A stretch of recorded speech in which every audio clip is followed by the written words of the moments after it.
Bon dia, buenos días, good morning, bonjour, benvinguts a aquesta jornada sobre pobles del llibre, en la qual es presentarà el projecte de Calonge i Sant Antoni com a primer poble del llibre estable de Catalunya. I per fer 5 cèntims de com serà l'acte, començarem per unes presentacions institucionals. A la taula tenim el nostre degà de la Facultat d'Informació i Mitjans Audiovisuals de la Universitat de Barcelona, el doctor Miquel Térmens. Tenim l'alcalde de Calonge i Sant Antoni, senyor Jordi Soler, la presidenta del Gremi de Llibreters de Catalunya, la senyora Maria Carme Ferrer. No la veuen a la taula perquè es connectarà per via telemàtica. I finalment el senyor Marçal Font, president del Gremi de Llibreters de Vell. Seguidament donarem pas a una sessió We are going to continue with some more international session, an international experience on book towns. We will start by Belgium and we will continue with Bulgaria, Great Britain, France, etc. And to close our conference, we will talk about the book and the territory. A book which is placed within this framework and context of the province of Girona in the area of the Costa Brava of what we call the Jornada. And finally, we will launch this project of Calonge and Sant Antoni by the Cultural Council of Calonge, Mr. Norbert Botella, and this will be our closing act. We hope on time at 1 o'clock to keep up our promises. So without further ado, I now give the floor to Dr. Miquel Térmens, Dean of the Faculty of Information and Audiovisual Media at the University of Barcelona. Miquel Térmens, you have the floor. Microphone, please. Thank you very much. Good morning. Welcome to this Faculty of Information and Audiovisual Media at the University of Barcelona. We also have a long trajectory, such as many of the booksellers and writers and friends of books. We were born in 1915 as a school of librarians within the project of the non-community of Catalonia in order to promote libraries and through libraries, the reading, the book, and culture in general in our country, Catalonia. Format per una escola que havia de crear professionals per atendre les biblioteques. To attend libraries with the head of Catalonia, who had to be the head of the librarian system of the thing, who at that moment did not have a network of libraries. We needed head, direction, and finally we created this network with the aim of creating libraries in the main cities of the country. Unfortunately, due to political problems of the man community, Primo de Rivera did not achieve its aim, but 100 years later we're here. The Library of Catalonia continues to be the main library of the librarian system of Catalonia. The network of libraries is not just these 4 initial libraries created by the man community, but we have hundreds of libraries all over the territory, not only in the capitals of province and capital of these little areas, but it's reaching many towns. And we started as a non-regulated school within the educational system at the time, and we are now a faculty, a university faculty. And in order to modernize ourselves as the network of libraries, we have even changed our name. And for the last couple of years, our name is Faculty of Information and Audiovisual Media. So these are long-term projects, and we are here at the opening remarks of a very long-term project with long-term results which will benefit the municipality of Calonge and Sant Antoni. As a faculty within this set of aims of cultures, which are libraries, bookshops, writers, readers, reading, we play an important role from an educational perspective. We want to train our professionals in the libraries, but also bookshops. And here I would like to highlight that for a couple of years we've been working very closely with the Booksellers Guild and different Catalan associations in order to train the library professions through our initiatives, which is the School of Libraries. So we are completely aligned with this initiative that we're presenting here today, the one of Calonja and Sant Antoni. We like libraries, we like books, we are training professionals for both systems, and therefore we belong to an ecosystem. We have belonged to this ecosystem for more than 100 years, and we want to support to provide support with this conference to this initiative, which we hope that in 100 years some people will gather here again. We won't be here anymore, of course, but we can gather here again and we can say not only the town of Sant Antonio Calonja is a book town, a successful book town, but this success is also present in other towns. So thank you very much and good luck with your conference.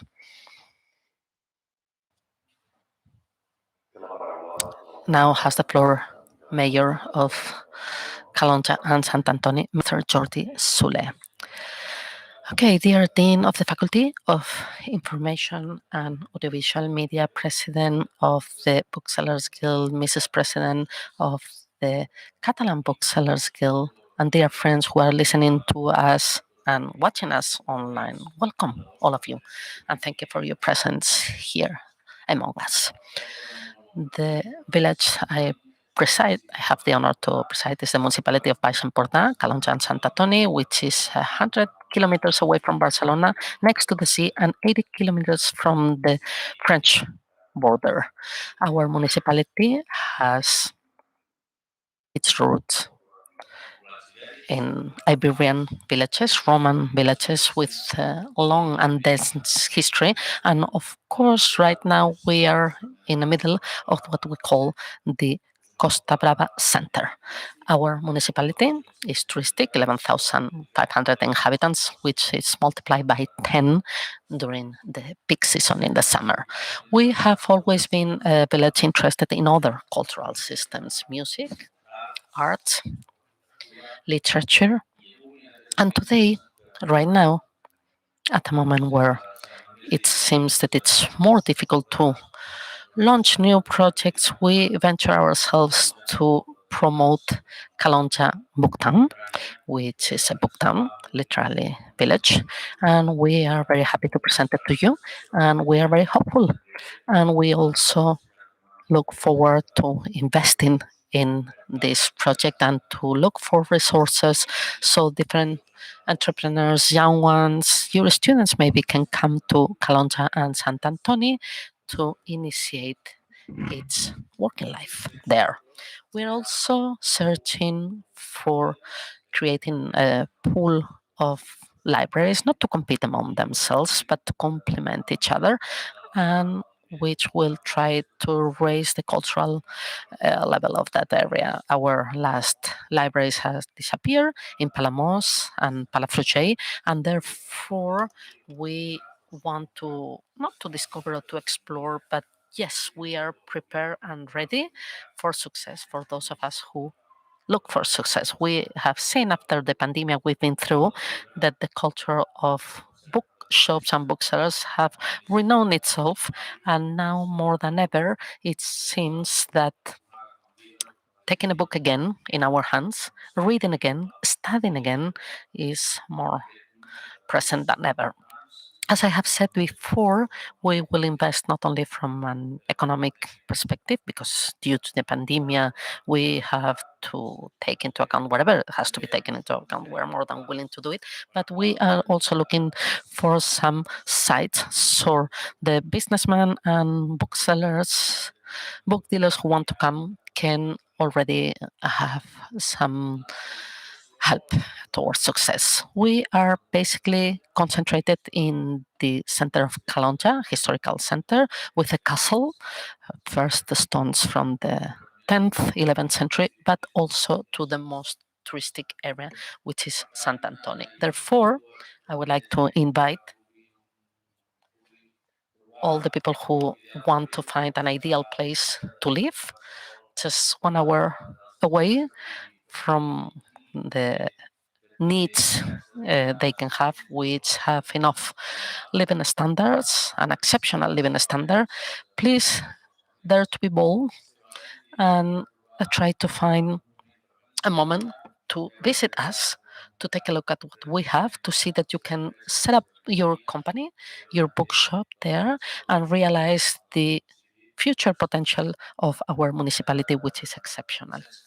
So, with no doubt, the population of Calonja is more than willing to welcome all of you and to launch a successful initiative. And of course, all of them are welcoming for those of you who want to come to promote your business.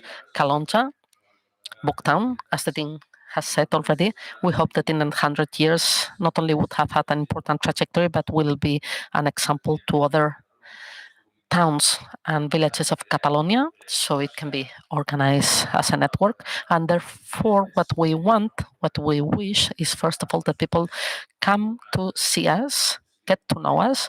You will realize of our living standards, ideal place to set up a bookshop, and you will also see that success is guaranteed. That's all I wanted to say. Thank you very much. Thank you very much, Mayor of Calonja and Sant Antoni. Now we're going to listen to the president of the Catalan Booksellers Guild, Mari Carme Ferrer, who will join us online from Girona. We will now see and listen to the video of her presentation.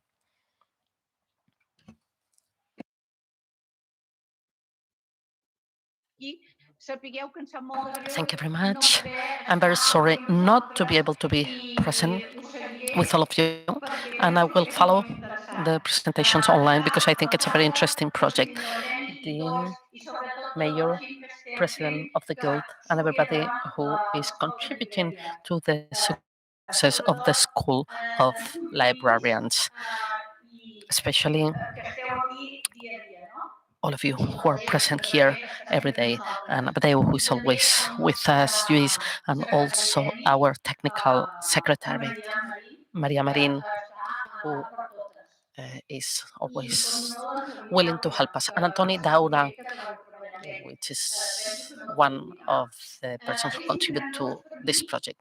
It's a great pleasure for me to see you launching this interesting idea, and I hope it can take place from the School of Librarians, because this means that our future as booksellers has a future, and it's real. Since when we started talking about the project, I quickly thought about this village, Ureña de Castella, which by chance I was traveling by Castella, and I said, I want to visit this village. And I really like it.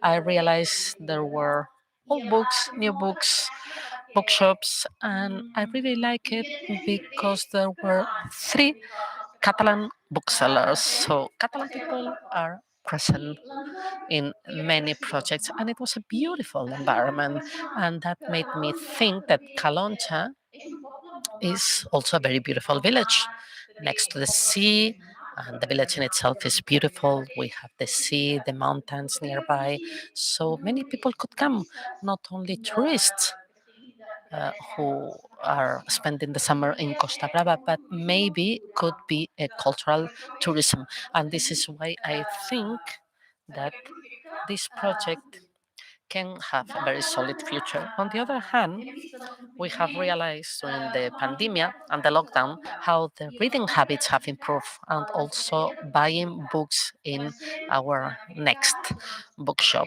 next door bookshop. So this is what we want to promote. Calonja is very near many other villages and towns. I would like to insist on the work done by the different village bookshops. This is something that we have to take into account. But we have realized that during the weekends, families, besides doing many other things, they spend some time in the bookshops. And these projects And this project means that we will have many books, diverse books, which make us grow even more. Opening a bookshop right now is not easy. Many difficulties, many expenses due to the current situation. And to open a bookshop is not like opening any other business, but rather, well, you have to know a bit about books. You have to like reading. There are many factors to take into account. And bookshops, as I always say, are cultural and social centers. We have to be, and we are very good professionals, excellent professionals. This is what we have the School of Bookshops. And this is one of the best projects of the Guild together with the university. Altogether means that we are going through a moment in which our profession is quite prestigious, as you realize. And I really like it. But a couple of years ago, a book was published, I don't know if you're aware, which is Never Become a Bookseller. And it's the adventures of someone who opens a bookshop, who doesn't know what's going to happen. He thinks it's only the pleasure for literature, books, etc. And it's really just the business. I don't want to say any further. Let me thank you for the trust of the municipality in us in order to share with us this project. Thanks for asking us for our help and opinion, and please count on us for whatever you need. That's all I wanted to say. Here I am. Thank you. Thank you very much, President of the Catalan Booksellers Guild. Now we will listen to Marcel Font, President of the Catalan Rare and Second-Hand Booksellers Guild. Well, good morning, everybody. Thank you very much, Mayor of Calonja, and especially Norbert, for the insistence that you place in this marvelous project, because those who preserve and continue are the successful one. From the Catalan Rare and Second-Hand Booksellers Guild, we are collaborating with this faculty of bookshops. We like to impart different courses and lessons because new books and rare books, although they're compatible and brothers, they need each other. 99.9% of my colleague has said you really have to like it in order to direct a bookshop. They have different idiosyncrasies. We don't work due to editorial novelties, so we have stock from the 15th century up until now, and we also deal with art, graphic arts, written press, memorabilia, filia, so you can imagine the wideness of our range. So rare books rarely compete against other types of books. It's very difficult because they always complete each other. We have a great experience at the market of Sant Antoni, which is almost 80 years old. This weekend of families who came to see us, and we have always mixed with each other. So the rare bookseller is the one who knows, and the added value is recovering the patrimony. And when we talk about patrimony, it doesn't always mean to sell those old books that have to be recognized, and this is what we have studied them, but it also means to recognize the ephemeral taste and those comics which maybe are not very useful, but they have a great historical value, and this is what makes a bookshop to exist. If one thinks that the book is too old to sell for €3, the one who thinks the one selling books for €3 is a messy with no idea, the one who finds the unfoundable ones, and I'm talking about this paradigm, we're talking about something which is from the 20th century to now. Our trade is to buy in bulk. So it means that we move great tons of books and bibliographical material in order to give an exit to the different legacies that we have. It's not the same. A collection of books and memorabilia on the principal aviation of the 70s, of the jet set, for example, is not related to anything else, which is a specialist in flowers, for example. I don't want to dwell on this, but the rare and second-hand book sales guild, we know each other. Part of our trade comes from the trade, and different initiatives such as your initiative are great. to make it more universal, but as in any trade, there are many secrets, many day-to-day, which is learned from the most veteran booksellers. We've gone through a couple of crises because the young ones, the ones that were young in the crisis of 2008, were 40 something. So the young ones are in their 20s. We are going through a second crisis. There is a small drop of the booksellers' human tissue. So these initiatives are fantastic. And let me conclude. I'm sorry, Luis, if I'm talking too long. These initiatives are great now, beyond the fact that we need trade proximity, and I'm in favor of this. Uh, this is supported thanks to internet. Rare and second-hand bookseller is supported through the internet, and it doesn't make sense to create a bookshop unless you have internet and a global market. And within this context, people like us and many booksellers don't open bookshops in the city. They open in Premià de Mar, Illa del Tresor, Àlex, an extraordinary proximity bookshop because they have an international proximity knowledge. Otherwise, it's impossible. But this phenomenon of losing our physical bookshops and the benefit of internet has highlighted the importance of these exchanges and places, because the client who likes books, so like any other client, has not enough with internet, because internet has a virtuality. You don't touch the book. There's no surprise, and we need, and this is something we realize when we organize book fairs. We are celebrating the 70th anniversary, the oldest one in Europe, and this is something we really like. In this type of fair, we realize that the client comes more than ever to create these relations of trust with the bookseller, and it lasts for years. So this type of fairs will act as hubs of this type of people, and this benefits everyone, as rare and second-hand booksellers have referenced, such as Calonja, and many others in the future will benefit the networks of booksellers. But if I'm an expert at poetry, old poetry, for example, I change myself and I create a network with the rest of specialists in something else, because it's impossible to have everything under control. But of course, we have to identify each one of them. And this provides you with experience and study. So I'm very happy to be here with all of you. That's all I wanted to say. Well, thank you very much, President. Thank you, Mayor, President of the Catalan Booksellers Guild. Thank you, Dean. So now we are going into the Book Towns and International Experience. Nuria Vila, who is a librarian, bookseller, master in cultural management, someone who has studied very closely the book towns, who will introduce and propose this cultural management proposal.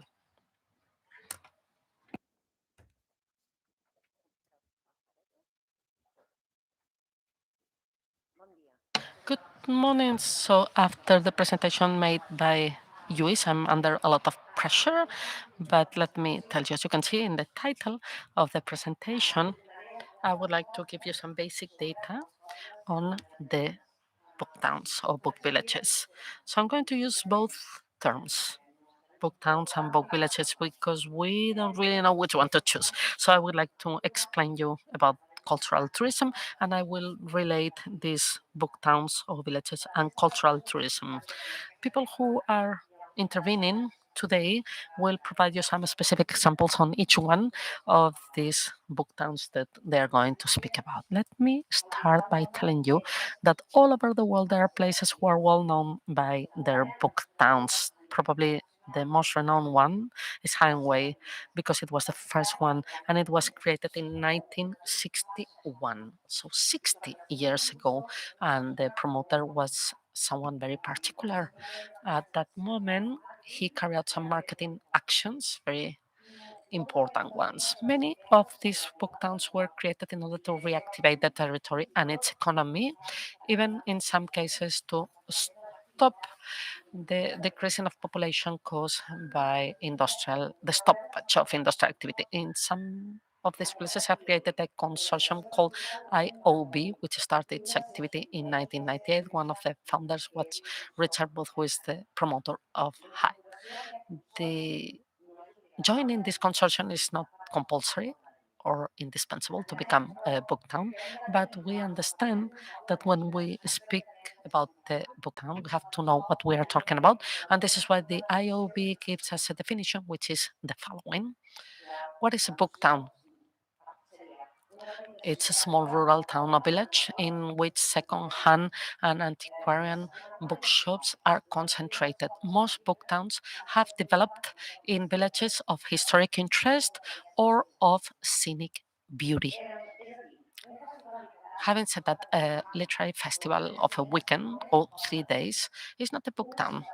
A city of literature is not a book town.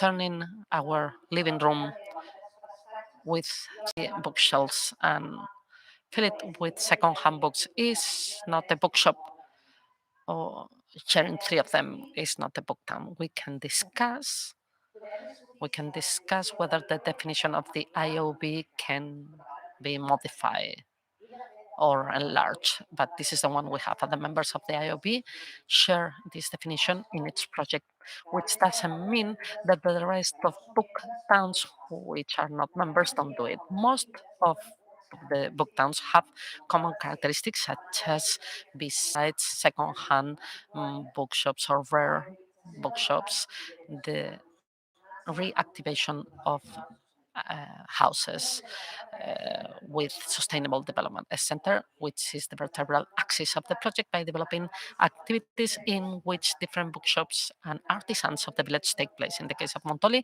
the Museum of Arts and Trades of the Book, and in the case of Urueña, which has been mentioned by Carmen the Elea Center, it is very important to have this center of reference. Also, workshops of artisans, calligraphs, photographs, bookbinders, caricatures, etc. Participation of other agents of the book world, pedagogical workshops on the arts and trades of books, an online open service, the integration within a network. With this, I don't mean that we have to use each one of them, but take advantage of the weight of the booksellers guild, but also artisans, photographers, printers, and other books. Support and subsidies by public institutions. This is a very important point, without excluding other types of support and a professional management. In summary of this first part, this gives you a very general idea. Book towns combine rural sustainable tourism with the tradition of printed books. So we link this to the second part, which is integrating book villages with a clear proposal of cultural management. The definition that we get from the Alcover Moll Dictionary is just the fact of traveling with the pleasure of just knowing other places. Therefore, the Association for Tourism and Leisure Education, ATLAS, gives us 2 definitions for cultural tourism. One is conceptual, the other one is technical. The conceptual one establishes that it's the movement of people with a cultural interest who travel to other places to meet their cultural needs. And the technical one would be the movement of people to specific cultural events, such as cultural and arts events in a place that's different from their usual place of residence. The Guiati group establishes 3 conditions for this traveling, that is, the wish to cultivate oneself, to consume a cultural product, and to intervene as a mediator of that cultural product. Cultural tourism, in the same way as tourism, is very varied with regard to the people and the activities, and it has to do with different tangible and intangible elements, and it should be interactive. One should never be passive before culture, and therefore, cultural tourism shouldn't be passive either. Cultural tourism is evolving the same way as people and society, and we have seen that until today, when we go to a museum. We can do this today online. Before, we used to do it physically, but we can also combine both. And the cultural product is the same one. However, it's different to enjoy it physically or online. And cultural tourism is not seasonal. It's not a trend. It's not just based on the beach or lying in the sun. It's something that helps protect the heritage. As we see in this quote, cultural tourism responds to social and self-esteem motivations with the goal of motivating. And this is what motivates a project such as that of book towns. As we have already mentioned, book towns have a very broad number of activities. They don't just sell secondhand books, but they also organize workshops and conferences. And it also provides a very enriching and unique experience for everybody. And book towns are always very linked to their own history with values that are very much related to books, as we will hear today in the different experiences. For example, in a book binding workshop, you have different results depending on whether you have prior experience or not, and if we do it in the traditional way or not.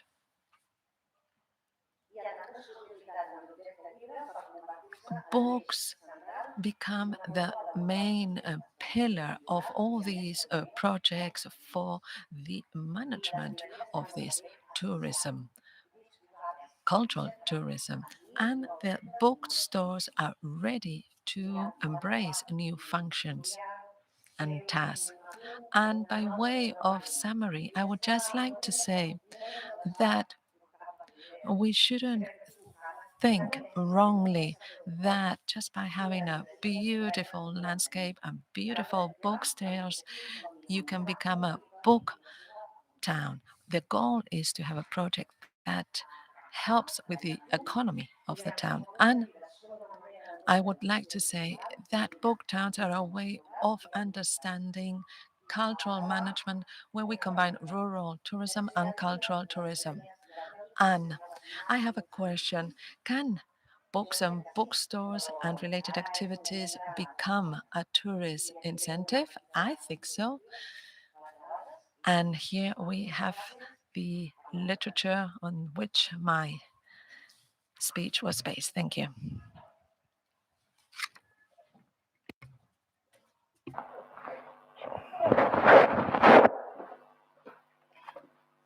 Les mesures contra la Covid ens obliguen. The COVID measures mean that we have to be cleaning all the time the stand.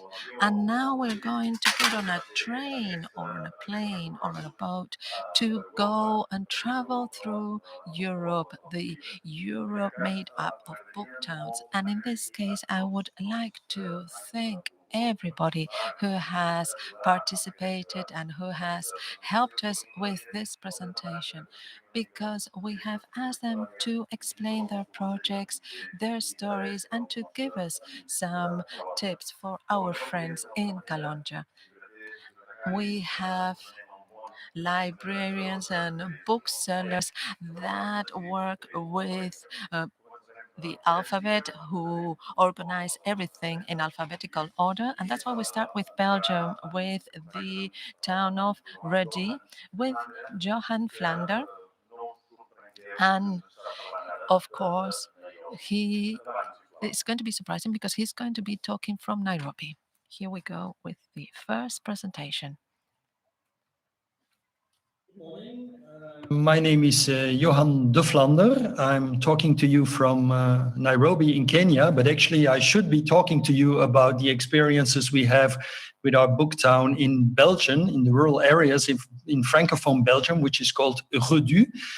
And I'm a member of that book town. I live parts of the year there, and we have quite a bit of experiences in hosting a book town for the last 37 years.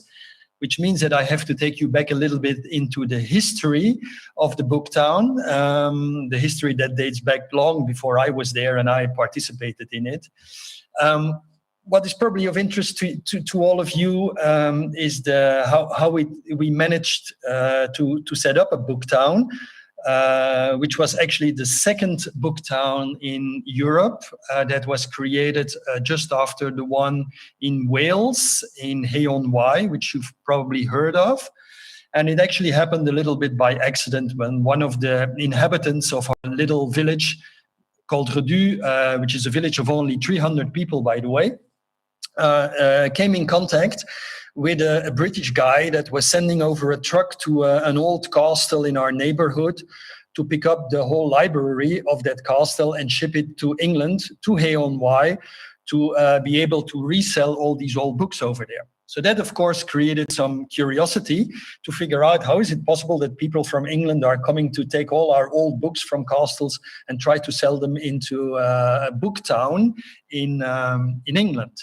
And from one came another, of course, so a lot of discussions happened. And it was very interesting, actually, to see that Redu in those days, I'm talking now about the beginning of the 80s, was a very, very remote rural village.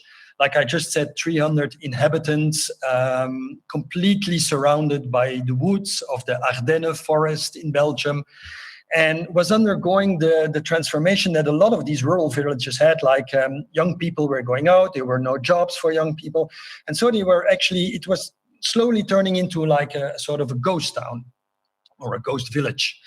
And the idea was, if we could try to come up with something to recreate certain activities in this village, maybe we can turn the system that people will flee all the time, and we can also make sure that there are some job creations and rural development and getting the whole touristic sector back on track. And all happened around these ideas of gathering old secondhand books, putting them into, we didn't have any bookshops in those days. We only had like barns because it was like a farming village.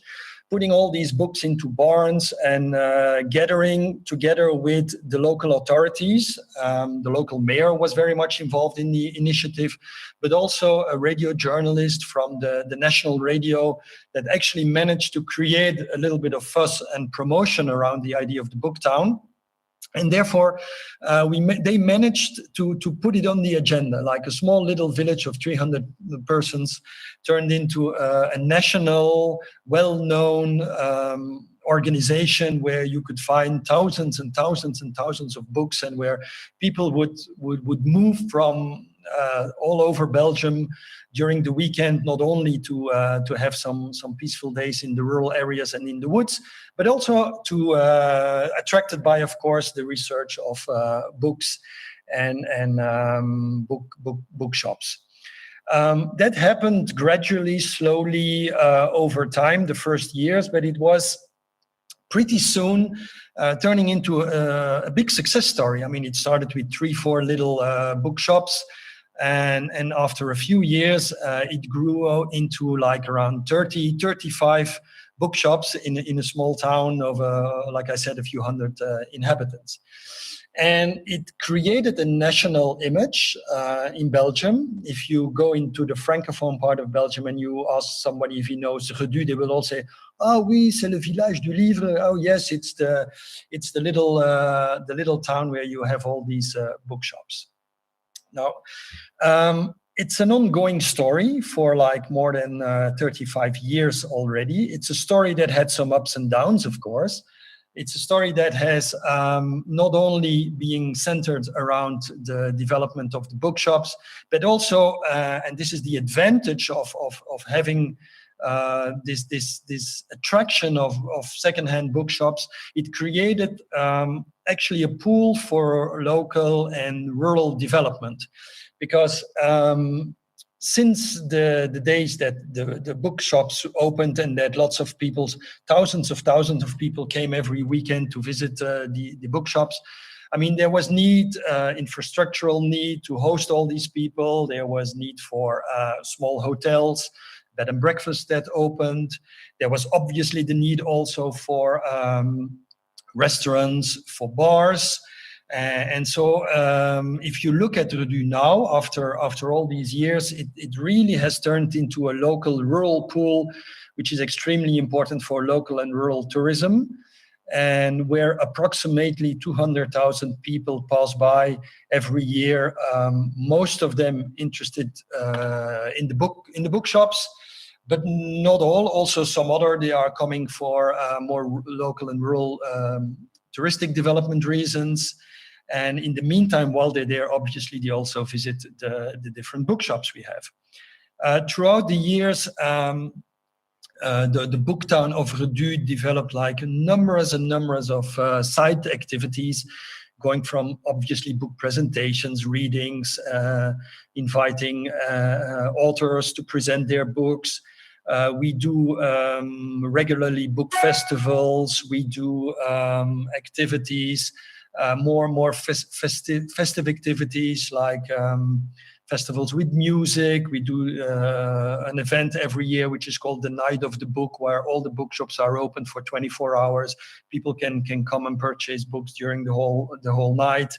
So there are like numerous of activities that have been organized throughout all these years, and that are actually keeping the idea of a book town vivid, and also are interesting, of course, for newer and newer audiences to come and visit us on a regular basis.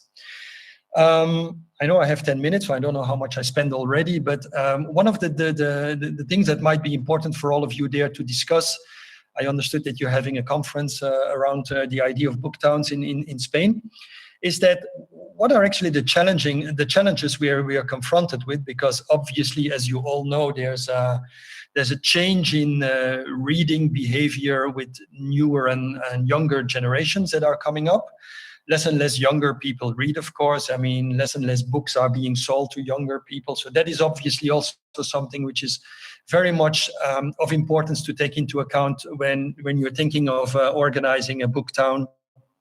So you need to organize different activities that attract also younger audiences and try to sensitize and entertain them and create for them like an interesting interesting feeling into reading and having books. So activities for younger readers and younger audiences are definitely of very much of importance. Like I said before, opening up to more festival type of activities is always a very good idea, because you attract people by entertaining events, and then at the end of the day, they will all come and visit also the bookshops and buy a few books, which is very much of importance. And then one of the most fascinating things I think that we keep on forgetting with all the different book towns we are having in Europe, and they're being spread out over the whole of Europe, from Finland, Iceland, all the way down to Greece and to Bulgaria. We're actually one of the most original ideas of doing recycling work that started like 35 years ago, before any other part of the industry was talking already about recycling. I mean, we've been recycling, in this case, books, because most of the book towns are working with secondhand bookstores for like a long period. And this is something that is actually very much of importance for the future as well. I mean, we're getting more and more people sensitized into recycling whatever we use these days on Earth. And books has a very important element of that. And this is something that I think must be extremely of importance for the future and the development of book towns that are slowly also being more professional in gathering large quantities of books, making them also available online. It's not only visiting a small rural town where you have like several book towns and you can spend a few amazing hours and finding some things that you would never have looked for, but it is also in collecting and making available huge quantities of books that would otherwise only be thrown away into containers and just to recycle them into paper, that are now being reused for reading. because this is actually the reason a book is being printed, obviously. One of the interesting experience we had with Redu is that we also had a system called Books for Africa, Livre pour l'Afrique. So we're also collecting, we're selecting, and we are sending out books that are of no use anymore or have no economic value anymore in Europe, but that are very much of interest to certain countries in Africa to set up public libraries or to make sure that people in schools, young people in schools have books available. So there are different types of development services that could also be set up throughout the book town. Right, I think I've used more than my 10 minutes already. I would like to thank all of you to have listened to the short, very short and compiled story of the book town of Redu in Belgium. And I would like to hear more from your conference, obviously, over there. So thank you very much and have a nice conference.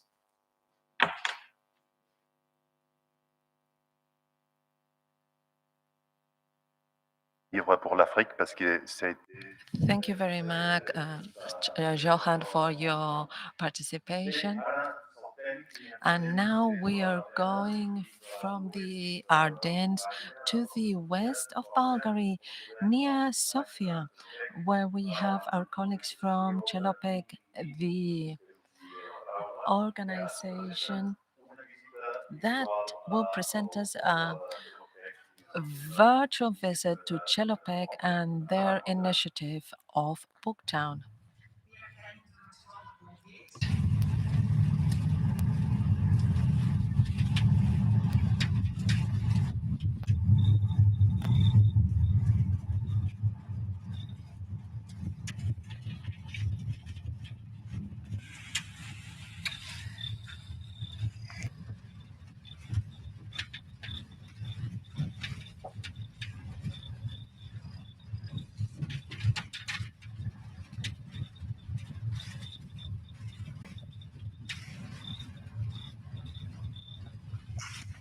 This is our book village. It's some of our best views here.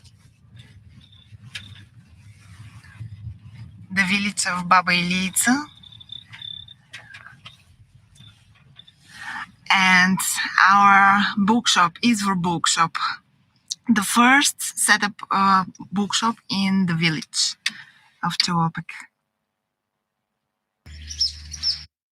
And here we are. We are going to the first setup bookshop in Chelopech Book Village. And this is Krasa. Zdrasti, как си? She's the secretary of Chelopech Booktown. Well, and this is the mayor of Chelopech.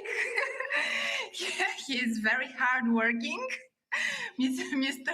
Tihomir Toshev. Say, здравей. Здравей.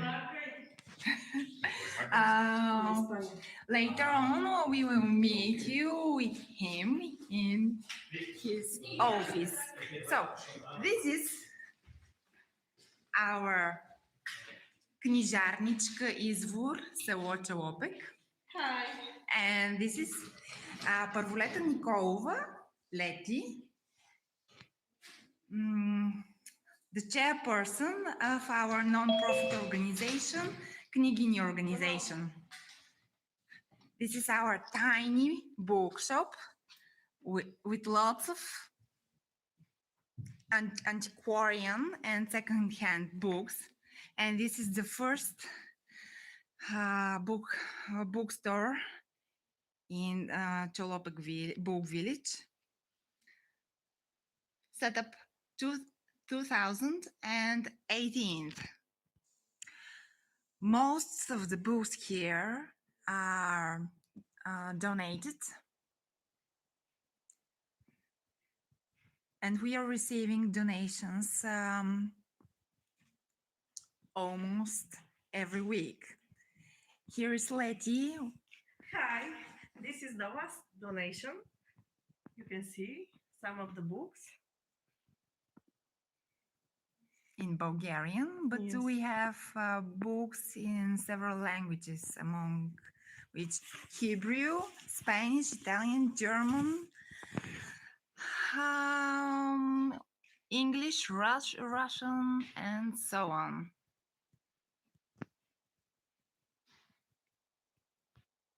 As we said, we are receiving lots of book donations. This is one of our bookstore. Some of the books go to shop. Some of them we are using to make art installations, book installations, and later we will show you certain book installation in Knygini Center, Chopek. The next stunning view.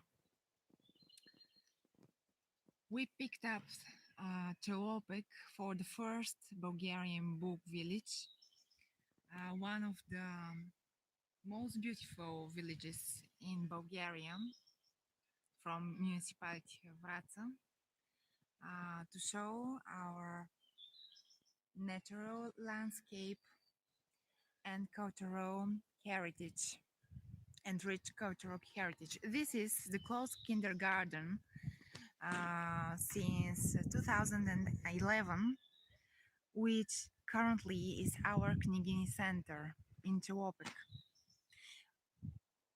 We are selling books to breathe new life in the building, and part of the financial resources are being invested in the renovation and rebuilding of the current premises. Here you can see we changed the old windows.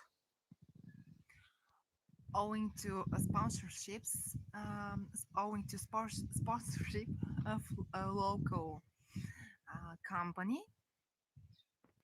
Now we start to show you what we are doing here, what we have made last year. Here you can see some of the old books which cannot be used. We transform them to interior design. Mhm. Very impressive. And we received very positive feedback concerning the interior of Knygini Center. You can see here.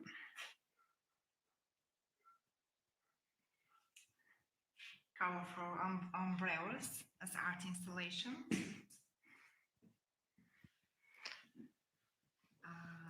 And Cyrillic alphabet. Today we had an event with a kindergarten in Vraca.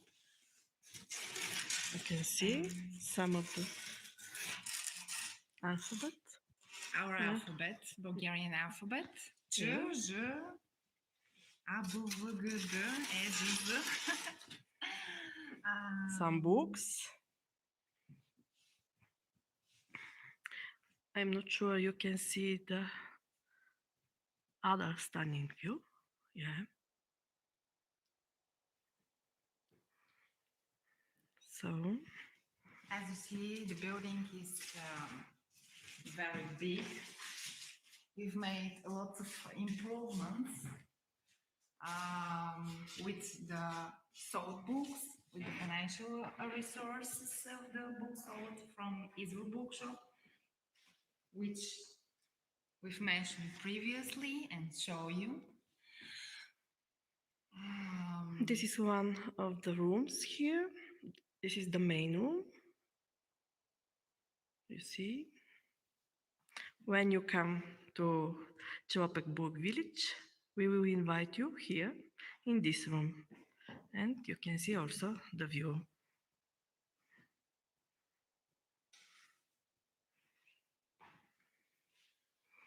Now we are going to the next room. Here you can see some of our books. We will have here one bookshop, one bibliothèque, and library. And here we will make a lot of workshops, seminars. We will have some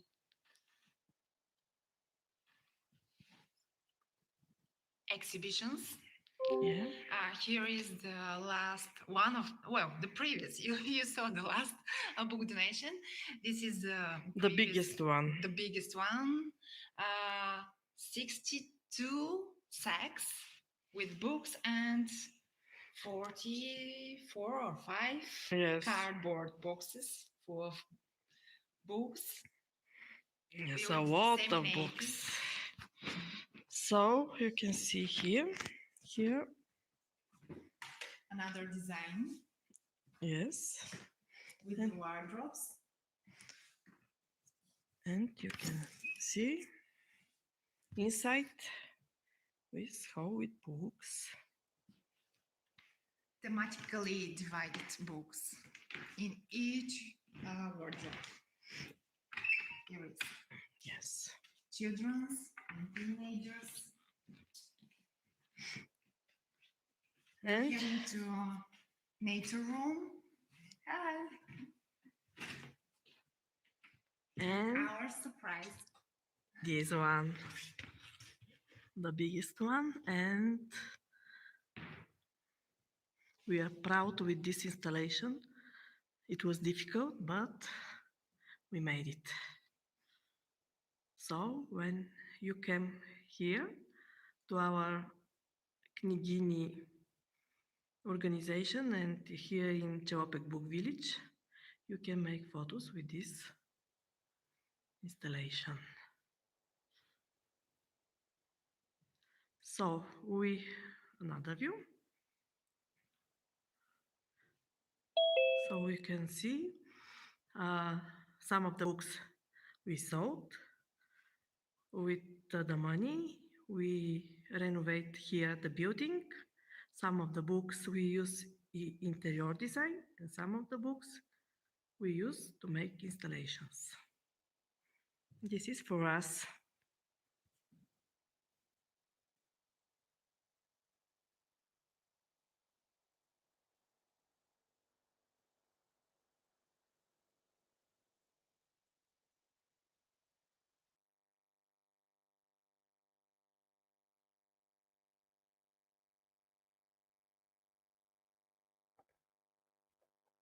Thank you very much. Mnogo blagodaria, crec. I de Bulgària, de prop de Sòfia, marxem cap a Jutlàndia, ens anem cap a Dinamarca, cap a l'est de Dinamarca, on trobarem Ebeltoft amb Dan Andersen. Quan vulgueu.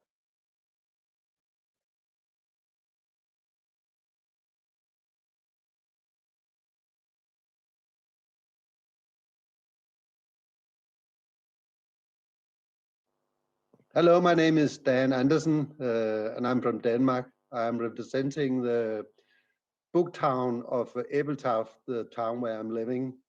Ebeltoft is a small town with about 7,500 people living there. We are a small village by the sea and in a national park in Denmark. And we have a lot of tourists and a lot of young people are moving to our town. Because we are very close to the second biggest town in Denmark. So it's nice for them to live here and work in Aarhus, which is the town. And we also have a very famous cultural landmark in an old malt fabric, which have been rewarded many times for the buildings. But let me talk about the book town in Ebeltoft. We were established 7 years ago by 5 founders. And in the beginning, we were just selling books from our local marketplace twice a week. And we had our books in the cellar of our art museum. So it was a hard time bringing the books up from the cellar, selling them and bringing them back in the afternoon. But today we have about 200 members and we have our own shop. And we have a board and we have board members. And we have now about 15,000 books, which we get from as presents or from members or from estates. So it's been growing and growing, and we have more and more books. We sell nearly all the books for €3, and then we have a special room for books that are worth more, and we have a man in the board who knows about books and what they are worth. But most books are sold by €3, and we are open each Friday and Saturday, and more times in the summertime or in special holidays. The bookshop is run by about 30 volunteers that come in and run the shop, and we have a plan for who is going to open and run the bookshop on special days. The town has us as a bookshop, and we have an internet bookshop selling special books. And then in one of our local supermarkets, there is actually a book shop in the market, and they are selling new books. We arranged events at least once a month in better times than we are living in now. But normally before the COVID, we were running events each month. And the events are authors coming, telling about their new books, or it could be professors from the university, from the town, the big town just beside us, telling about different subjects. It could be how romance is part of books, or what is literature, what is storytelling, what is biography. So we pick professors with special competences coming telling about that. We also have evenings where authors, as I told you, tell about their books and how they work. And of course, most of these authors are Danish. But we also have special events with international famous, about international famous authors. We have had James Joyce Day, and we'll do that next year too. It brings in a lot of people. We have about 70 people coming to that kind of events. And this year we will have a special event about Dostoevsky, because he'll be 200 years this year. So that's a kind of event we also have celebrating famous authors. And we also have evenings where different people read short stories. And after the short story, we have a talk or a debate about what was the meaning of that, or what is the author trying to tell us. And that could be the author themselves, or that could be members of our book town, or people just engaged in a special author. Normally we have about 20, 30 people on this kind of sessions. And we also celebrate Christmas with a special Danish tradition with gløgg and kransekage, which you don't know what it is, but it's something special Danish. You eat and drink. And then after that, we read Christmas short stories and just enjoy the Christmas time. And at each time at New Year, we also invite all our members to come. And at that time, after we have said Happy New Year and had the champagne, we talk about what would you like to have in the program for next year. So we discuss what could be good ideas for arrangement or events the next year. In the future, we want to work with how to get young people to read more books. And one of the members of our board has an idea about Shakespeare and children, but just finding ways to engage young people in reading. So that's one of our main subjects for the next year. And then we hope to enlarge our engagement with bookshops or book towns in Denmark or in Europe, to see if we can do anything together there, making books more popular. What we see in our book town is that the idea about the engagement in reading physical books is not disappearing. People likes to read the physical book, so that we can see that by how much book we are selling. We are selling many books through the year. And what's really good is that people come and buy the book for €3, read it, and then they bring it back, and then we can sell it one more time to another person. Our economy is built on the idea that all the money we get in shall be used to make reading books better, or reading books more than we are doing now. So we don't use the money for anything else than that. You can say that in Denmark is a small country, so we have only one book town shop in our town, but within 20 kilometers you can find another bookshop, and so on. So it's easy for Denmark to come around to visit other bookshops because the country is so small. So that's about what I'm going to say, I think.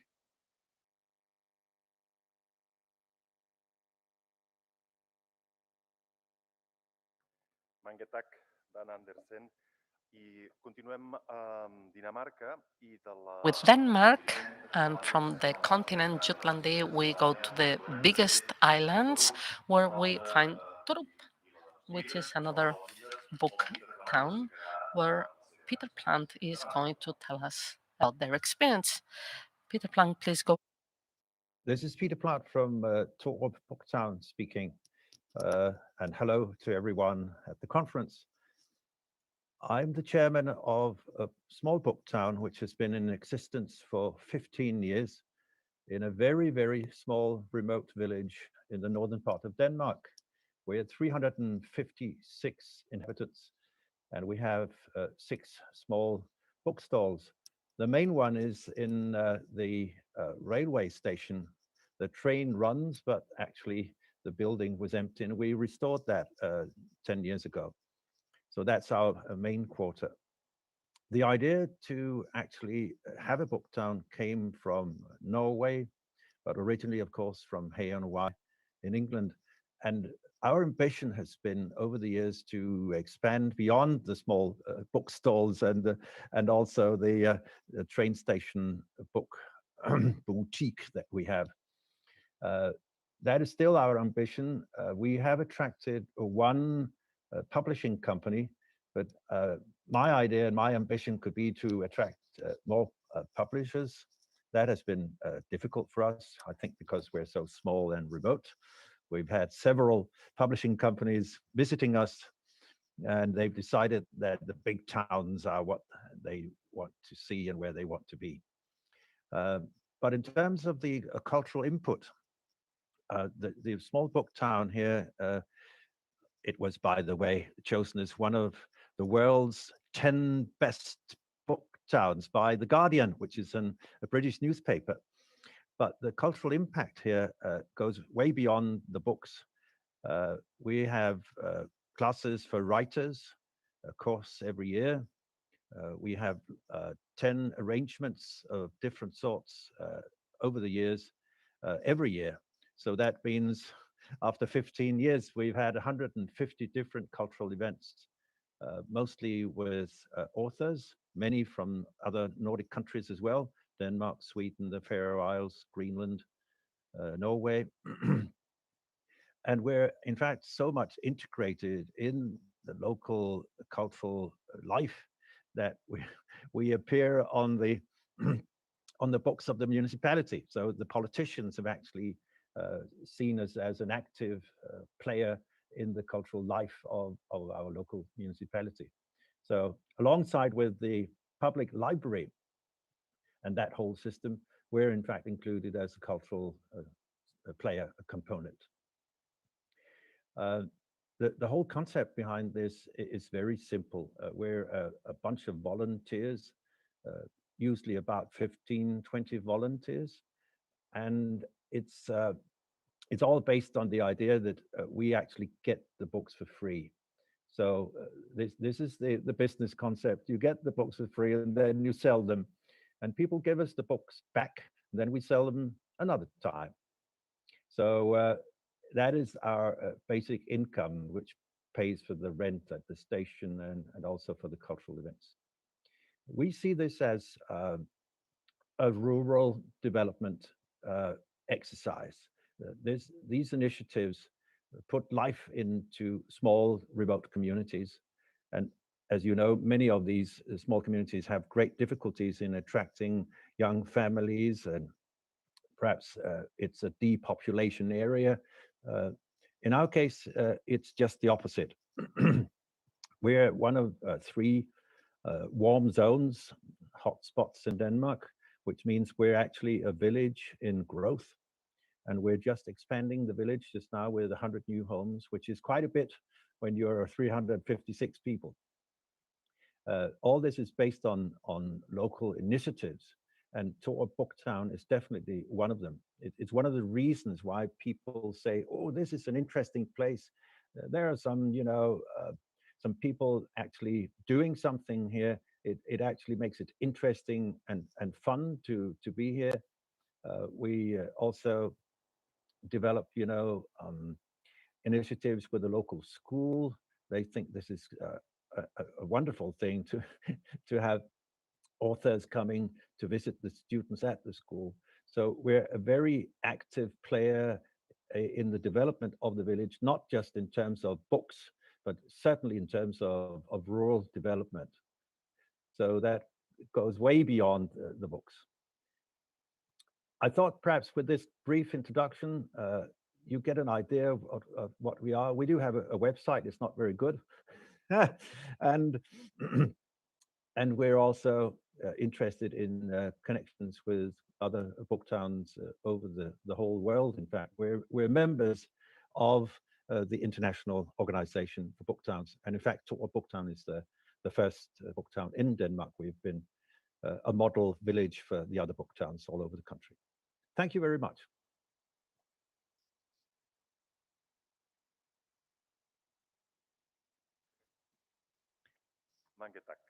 Peter Plan.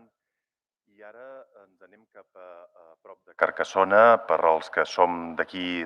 Now we go near Carcassonne. For those of you who are from Catalonia, is the closest reference. So we have Mrs. Janet of the l'Hortollerie, who is going to speak in. D'accord, donc on peut commencer si vous voulez. Je peux faire un petit historique donc de Montaulieu. Alors, le village du livre de Montaulieu a été fondé par un ancien relieur qui prenait sa retraite. Donc, c'est une initiative privée qui a ensuite été soutenue par les collectivités publiques, mais c'est l'originalité de Montaulieu. Il y a 2 points qui sont originaux. C'est ce point de départ qui est une initiative privée et le fait que nous ayons aussi un musée des arts et métiers du livre, et que le projet ait eu un objectif pédagogique aussi, c'est-à-dire que ce relieur de Carcassonne, qui s'appelait Michel Brébant, Initiative. So we had this man, Michel Brébant, who wanted to communicate the memory of the booksellers' activity, and he was from Belgium, and he decided also to start selling the books as well. So that's how this idea started. So we have the sale of the second-hand books, and then there's this activity of book binding and the craftsmanship of book manufacturing. And we have this technical area, and it's a museum that was at first at the center of the village, and it's accessible to all students. And then there was a bookseller in Wales who also helped, and there were other booksellers in Paris who came to our village and were interested in the project, and there were other people in the region who thought that this was an original and interesting adventure. So we have about 18 booksellers, and this adventure started about 30 years ago, and some of the people involved have changed their activity, or they have retired, but the number of bookshops is still the same, and this is the great success of this project that started 30 years ago. We still have the same number of bookshops, so this is a business that works. And after Michel Brevan, with the support of the municipality, implemented this project, then we had all the authorities that came to help us, and we also had the culture department that helped us. And this is also how we have an organization within the museum where we have meetings with authors and exhibitions, and in this way we centralize the project and we manage the museum, and at the same time we are the image of our village. And today we are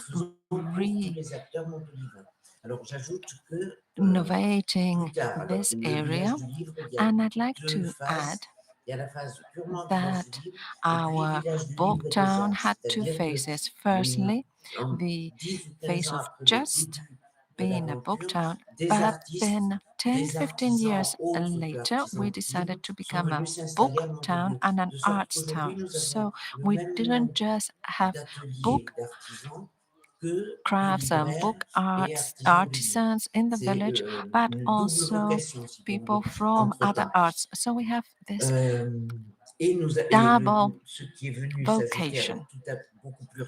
And what we also see in this project since 2015 is the installation of a collection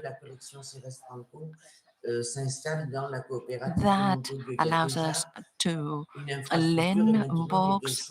We already had a cooperative, and now we have the possibility of doing different projects. So we have the project of the museum. That's a very ambitious project, and that is broader than that of book towns. But both projects cooperate among them.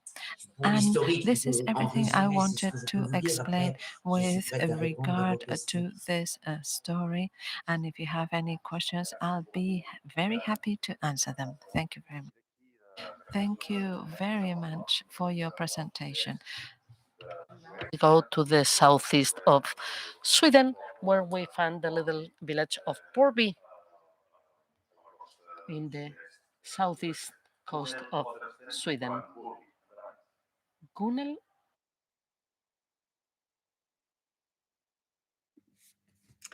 Hello, welcome to Borby. Borby is a small place right in the south of Sweden. Så här pratar vi svenska egentligen. But this was Swedish, and I'm not good at Spanish. I'm sorry. So it had to be in English. You are welcome to our book town. Right now, you are in Bokhuset, the House of Books. This is, let's say, the heart of Borby Book Town. In this house, we are 8 different persons working together in one bookstore. And then we have others here in Borby too. I will tell you a little bit more about this being together, 8 persons together in a book house. But first, Borby have been a book town for more than 10 years now. It started one night in the summer 2010 in a backyard, in a garden, at the house with the house of a professional book dealer. This man, Peter, have an book house in Stockholm, and there he sell old books. And this is his summer house here in Borby. And one night in 2010, we just speak about Borby. What's about Borby?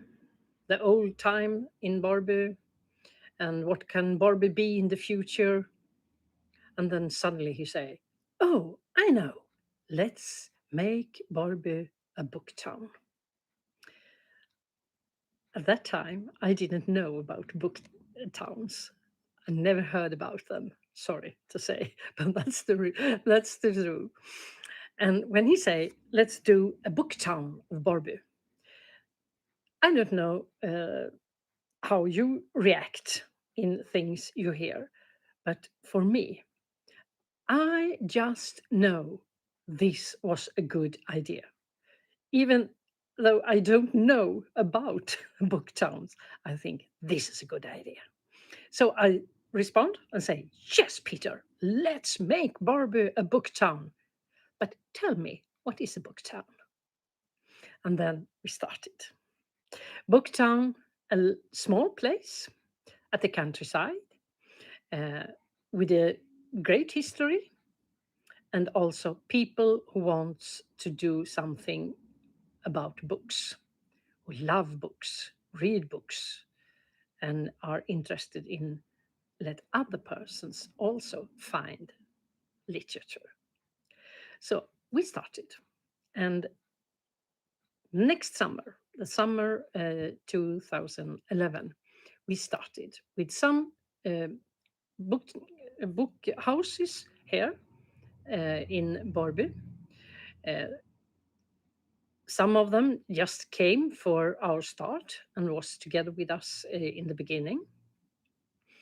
And now, this 10 years later, we still are 4 different places in our book towns. But here in this house, we are 8 persons together. So let me show you our book house in Borby and tell me how we work here in this house. You know, this is a small place. There is only about 1,000 persons here living here in Borby. But in the summer, maybe we are 2 or maybe 3,000 persons here.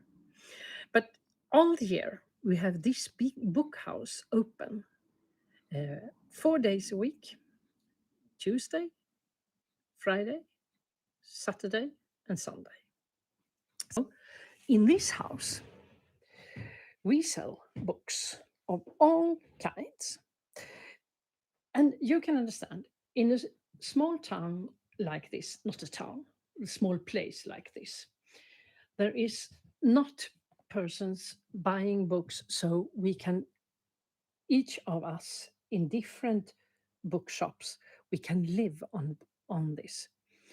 It's not taking food on our tables, but we love it. And because we are 8 persons together, we can have it open 1 day each. So today, it's Friday, it's my time here in the book house, and I can give a customer possibility to buy here in this house. And tomorrow, there is another person, and Sunday, even another. And here you find, here is book.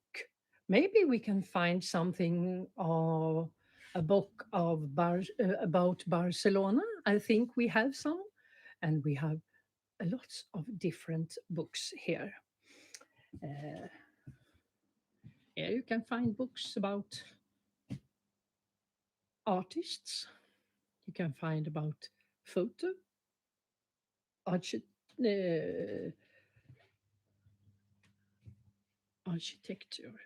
I don't know exactly the word, but like this. And in the rest of the house, oh, sorry, I need to put the light on. Lyrics. And over here, there are books, novels, crime, and at the end, there are children's books. So this is Borby Bokhus, the book house, the house of books in Borby. I recommend this type with one house, a big house with a lot of books, but are together. So among these books, some of them are my books, my old books I sell. Some of them belongs to Marianne, some of them to Malena. So we have this place together, and we put the books at the same subject together. If it's mine or Malena's, we put them together here, and then when you open a book, you can see in the front of it who is the owner of this book. I need to find some here to show you how we do. We put like this. Can you see? Like this. A small paper here to tell us who owns this book. So we sell it to the customer and then give the money to the right person. This is how we make it in this Borby book house. I hope you will do a lot of good things also outside the Barcelona, and I hope we soon can come and visit you. Thank you for visiting Borby in Sweden. Hello. Hello, en taxa Knicket. Gunel Ottersten i l'última de les intervencions. And now we're going to have the last presentation from the south of Scotland, almost on the border with England, and it's the town of Wigtown that also organizes a festival. We have Adrian Topping.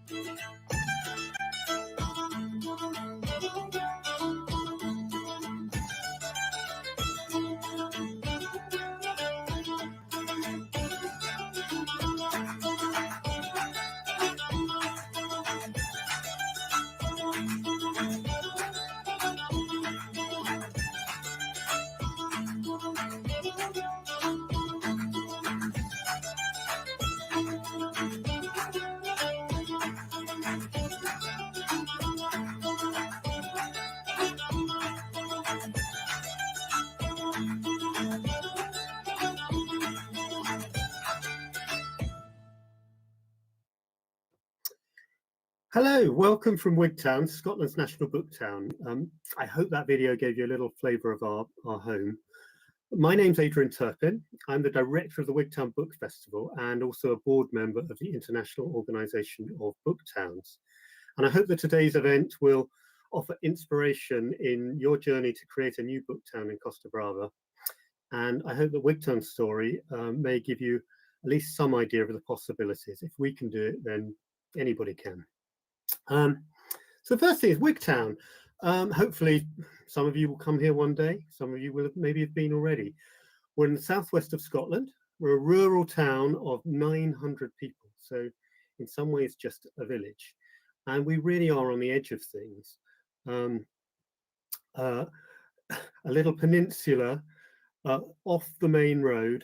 There's no real reason in a way for people to come there.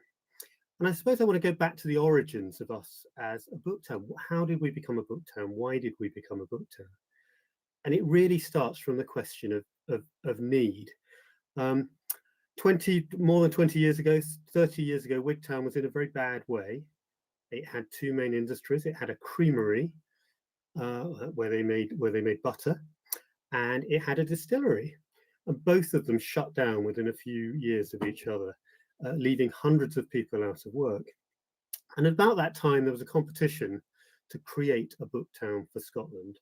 And a number of organisations applied, and Wigtown won. And it partly won because it had all the things that a book town was meant to have: a historic centre, beautiful countryside. But actually, it also won just because it really was in a bad state. You could see the windows were boarded up. There were no cars in the street. It needed help, and it was felt that it was a way to help it economically. And I think that sense of what a book town is being tied to bringing benefits to real people, bringing economic benefits, social benefits, educational benefits, is really, really important. If you look at the early years, we were very lucky. We had support, not great financial support, but we had support from the council in our area. And slowly we attracted bookshops. At the beginning, there was only one bookshop in Wigtown itself when the book town, the application to become a book town took place. But as they say in the film, build it and we will come. And we did build it, and the booksellers did come, and they started to set up across town. Over the years, we've still got, I think, we've got about a dozen bookshops now. So we managed to maintain the number of bookshops. And I think, as we all know today, you cannot have a book town without bookshops. That's what book towns are. They're little hubs of bookshops, secondhand bookshops. And I hope we have really good relations with our booksellers, and we value them hugely. But I have to say that the cultural benefits and the literary benefits are great, but we also have to think about the other things that book towns can do. So shortly after the book town was set up, the Wigtown Book Festival was created as a way of bringing people in, and that's grown and grown and grown too. And at the moment, the book town and the book festival together create more than £5 million a year for our local economy. So that's, well, they did before COVID, obviously. So that is, that's a very important part of what we do. And when you think, for a town of 900 people to be drawing people in. So what are the benefits of a book town? Well, the benefits for those of us who love literary culture is that we're supporting that, but also economic, people through the door, profile. One of the things that we can do is that we're giving a sense of what this place is. We're able to kind of put that out through marketing. We're able to create a story, to create a narrative, I suppose, for the book town, for the whole region, not just for Wigtown itself, but for the whole of Dumfries and Galloway, this part of southwest Scotland. But I think there are more subtle benefits too. And one of those is just to create a place that has a sense of identity. And I think at the moment, so many places in the world has become homogenous in some ways, that lots of high streets look the same, lots of towns look the same, you get the same shops everywhere you go. And I think it's been very important for Wigtown to preserve its historic character by having this sense of itself, and to grow up in a place as a child, as a young person, to grow up in a place that has its own sense of what it is, that can clearly define itself as being different from a normal town, and particularly as a town where literary culture is valued more. And one of the advantages we've had in Wigtown particularly has been that as soon as you create, say, a festival, you've got your bookshops, you're beginning to get educational opportunities. So we do a lot of work with local schools. We do a lot of work with volunteers. We have our own volunteers. We have more than 100 people volunteer for us. And that creates a great sense of community, identity, togetherness. it brings people together. And when we have the Wigtown Book Festival every autumn, particularly, it feels a little bit like the circus has come to town and has a knock-on effect. But what we're trying to do at the moment is to create a year-round program. So I guess what I'm saying is my advice, particularly to anyone who's looking to create a book town, is to think in terms of what the benefits are. Think in terms of how you can, how a book town can serve a whole community of people in all sorts of different ways. It's not just about selling books. A book town can't be there without books, but it is also about bringing in other people from outside through tourism, but also bringing in members inside your own community. Maybe people who aren't great readers, but who have got drawn in over the years. And I think that's hopefully what we've seen in Wigtown is that the community more broadly takes part in one way or another. So I would like to wish the best of luck to this new venture. I'd like to say hello to all the other book towns here today. And before I end, this is something we did last year, and it shows how you can work together as a community, I hope, is we made, as the Wigtown Festival company, we made 10 little films to show at the festival during COVID, because we couldn't invite people to the festival, to show them what the book towns are like. You can find all the others on our, as well as all sorts of other films about Wigtown, on our YouTube channel. But here is one, and it's from Buyer Books, which is one of the most beautiful bookshops in Wigtown. So I hope you have a great afternoon. Thanks for being here today.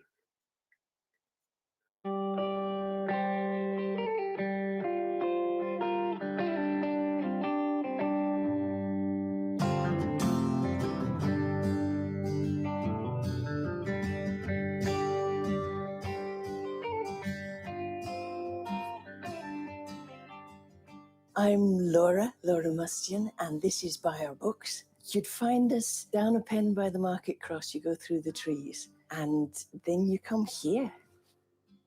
We have folklore and storytelling, Scottish books, 3 cases of those, and some more in the middle. Archaeology, poetry, travel, film and theatre, philosophy, gardening, anything that interests me. It's a small shop, so I can just have the books that I like. For the garden there, coming down there, I call it a wild peace garden, because I do have the peace pole in the middle there. And the wildness is just a matter of selective culling. You just let everything go wild, and every now and then get the machete out and hack away through the undergrowth to get down here. I love books. I wouldn't do it otherwise. I'm always learning something new, and that's important. And Wigtown itself, it's a beautiful town, friendly folk. The countryside around here is superb, and I'm always, even after 20 years, I'm finding new things, new places. It's gorgeous. The book festival changes the town. It makes it so much more exciting. It lasts 10 days, and it's a different world. Obviously, financially, it's very good for the shop. Just the buzz. It's fun.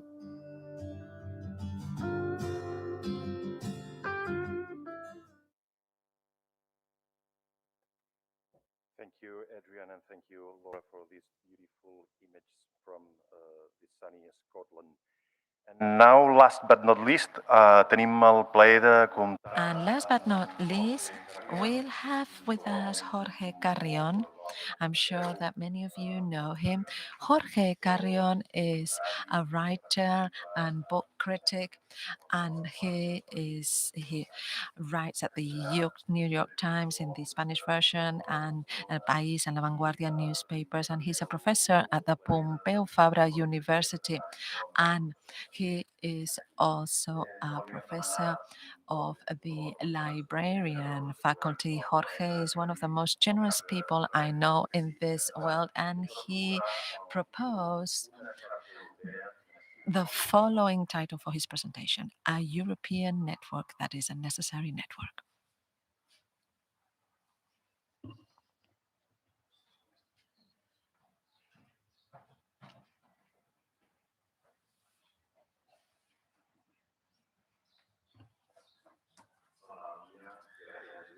Hello, good morning, and thank you, Luis, for the invitation and your presentation. I'll be very brief. I just thought that it was wonderful to receive the news that Calonja wanted to be part of the European network of book towns. And of course, I had to come here to give this presentation to this university, the University of Books, to share with you some ideas that I've been dwelling on in the last few years, particularly during the pandemic, with regard to book towns and their importance. I have to say that I never received an Erasmus scholarship. I didn't apply for it either. So my initial experience with traveling and bookstores was in Guatemala, where I did have a cooperation grant from the University Pompeu Fabra 23 years ago. And it was there in Guatemala where I discovered the European bookshops. And I was 21 years old. Then I went to Paris, and there I understood how important bookshops are in cities like Barcelona and in other European cities.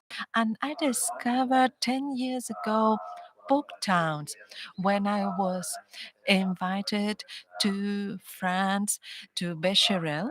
It's a beautiful village, and I had a very intense experience of where I discovered a village that was full of bookshops. And not just that, and it's a village because it's a village that's full of history of trade, of silk between Europe and other places in the world. And it's a place where you have lots of books and also lots of texts that have to do with the textile world. So we have this semantic connection between text and textile, as we see in Irene Vallejo's last book, where there is this relationship between weaving, textile, and writing books. And at Becherel, I understood how important fabrics are, cultural fabrics are. And this is very much associated with the fact that it's good to have bookshops in big cities, but it's also very good to have them well disseminated throughout the whole territory, because if not, the territory becomes the ideal market for dangerous agents such as Amazon. When we have the concentration of bookshops in cities, then the rest of the world is just the perfect place for Amazon and their drones, so that they can just be sending books with parachutes throughout the world. And the second time that I was aware of the importance of book towns was thanks to a foreign entity, because I understood how important European bookshops were when I was in Guatemala. And a couple of years ago, Sam Warshen contacted me. He wanted to interview me here in Barcelona. Sam Warshen is an agitator and chair of the Bookshop Guild in China. And he was traveling in Europe with different missions. One of the missions was to observe the model of the European book town network, to imitate it in China. You know how the the Chinese culture believe that copying is very natural and is not negative. So he came here to spy all the European book towns with the idea of exporting this idea, to clone it, to copy it in China with a very clear policy.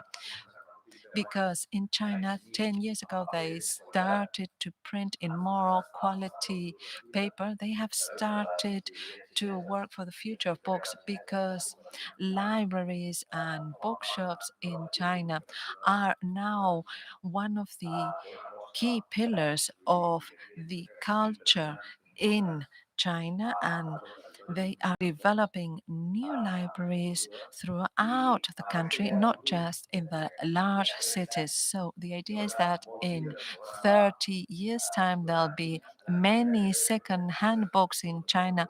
There aren't that many now because they are bad quality books and they don't last. But with this idea for the future, they're thinking of creating book towns in China to stimulate local tourism through this initiative.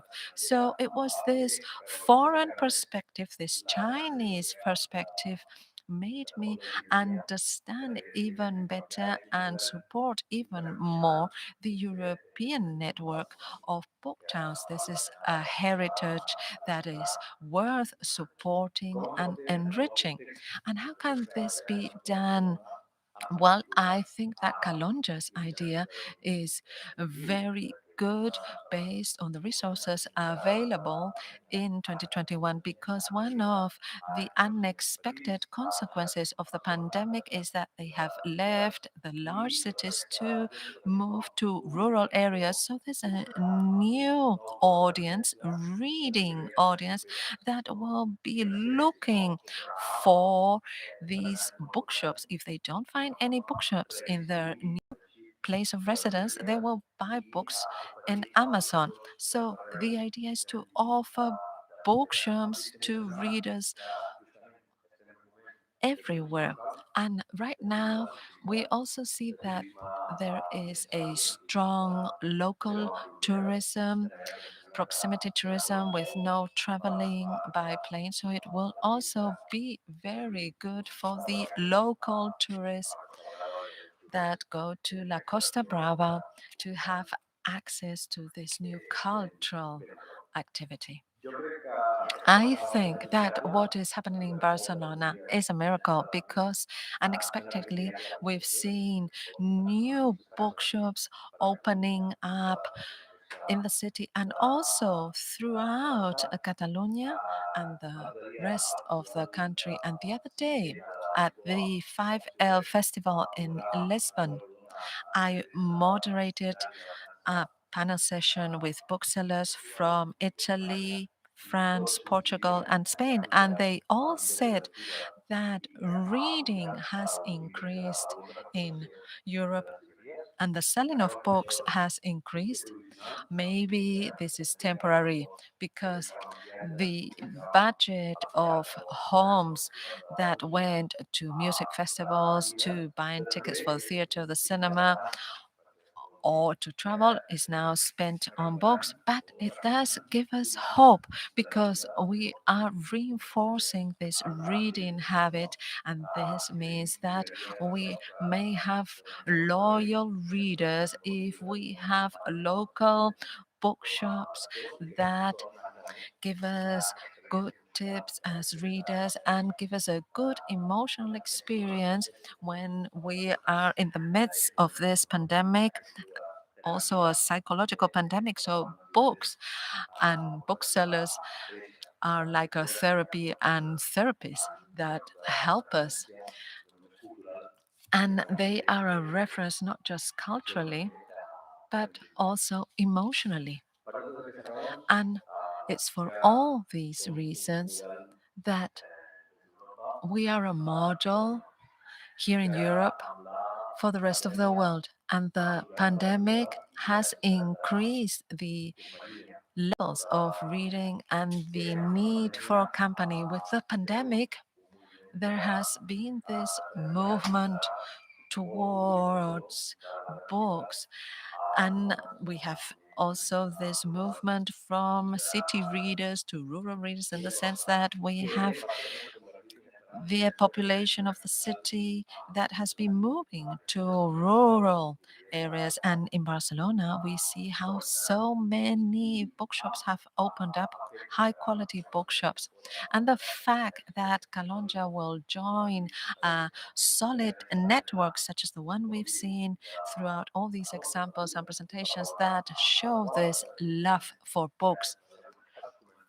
because in all these presentations, this has been communicated, this love for books, because all the booksellers show how much they love books and their faith in the future of books. And therefore, I believe that it's a great idea for Calonja to be part of this network. And all of us here today support this idea. I also believe that it's very important to have this cooperation among all the European cities. So this becomes a brand for the whole continent where bookstores were born, and it's where we have more quality bookstores as a heritage.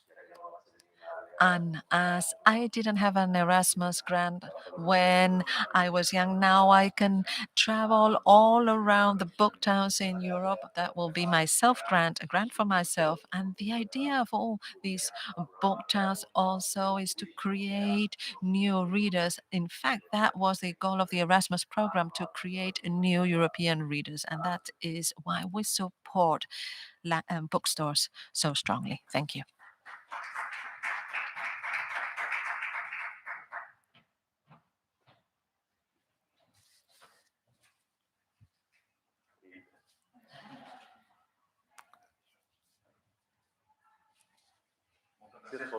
Thank you very much, Jorge.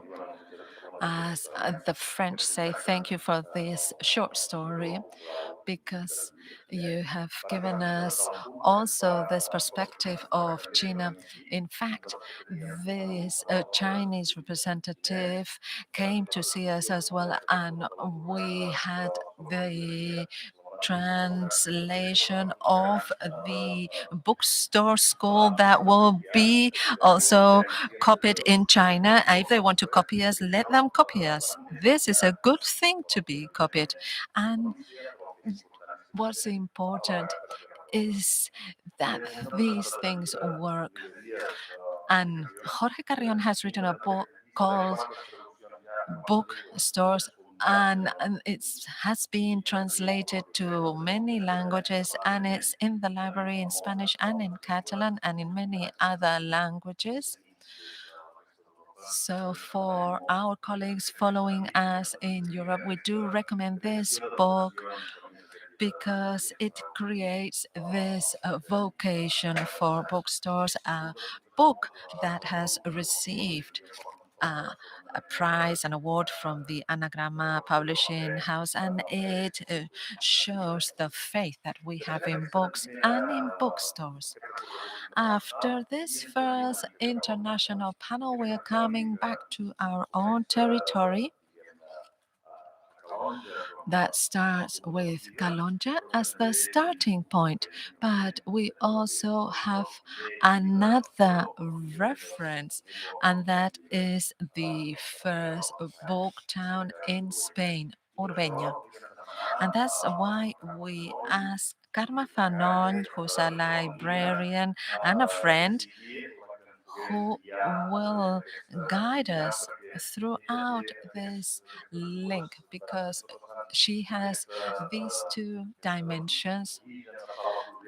She is from Palafrugell, but she's very much linked to Castilla, to the region of Castilla, because she spends her summers there.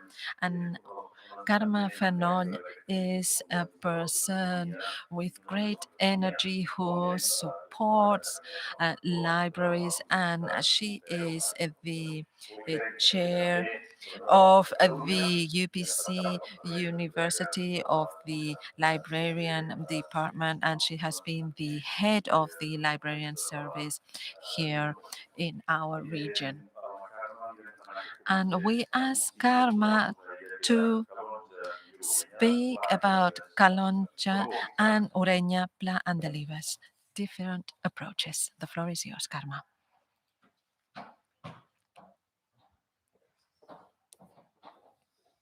Good morning to one and all. First of all, I'd like to say that it's a pleasure to be at my university. This is where I studied.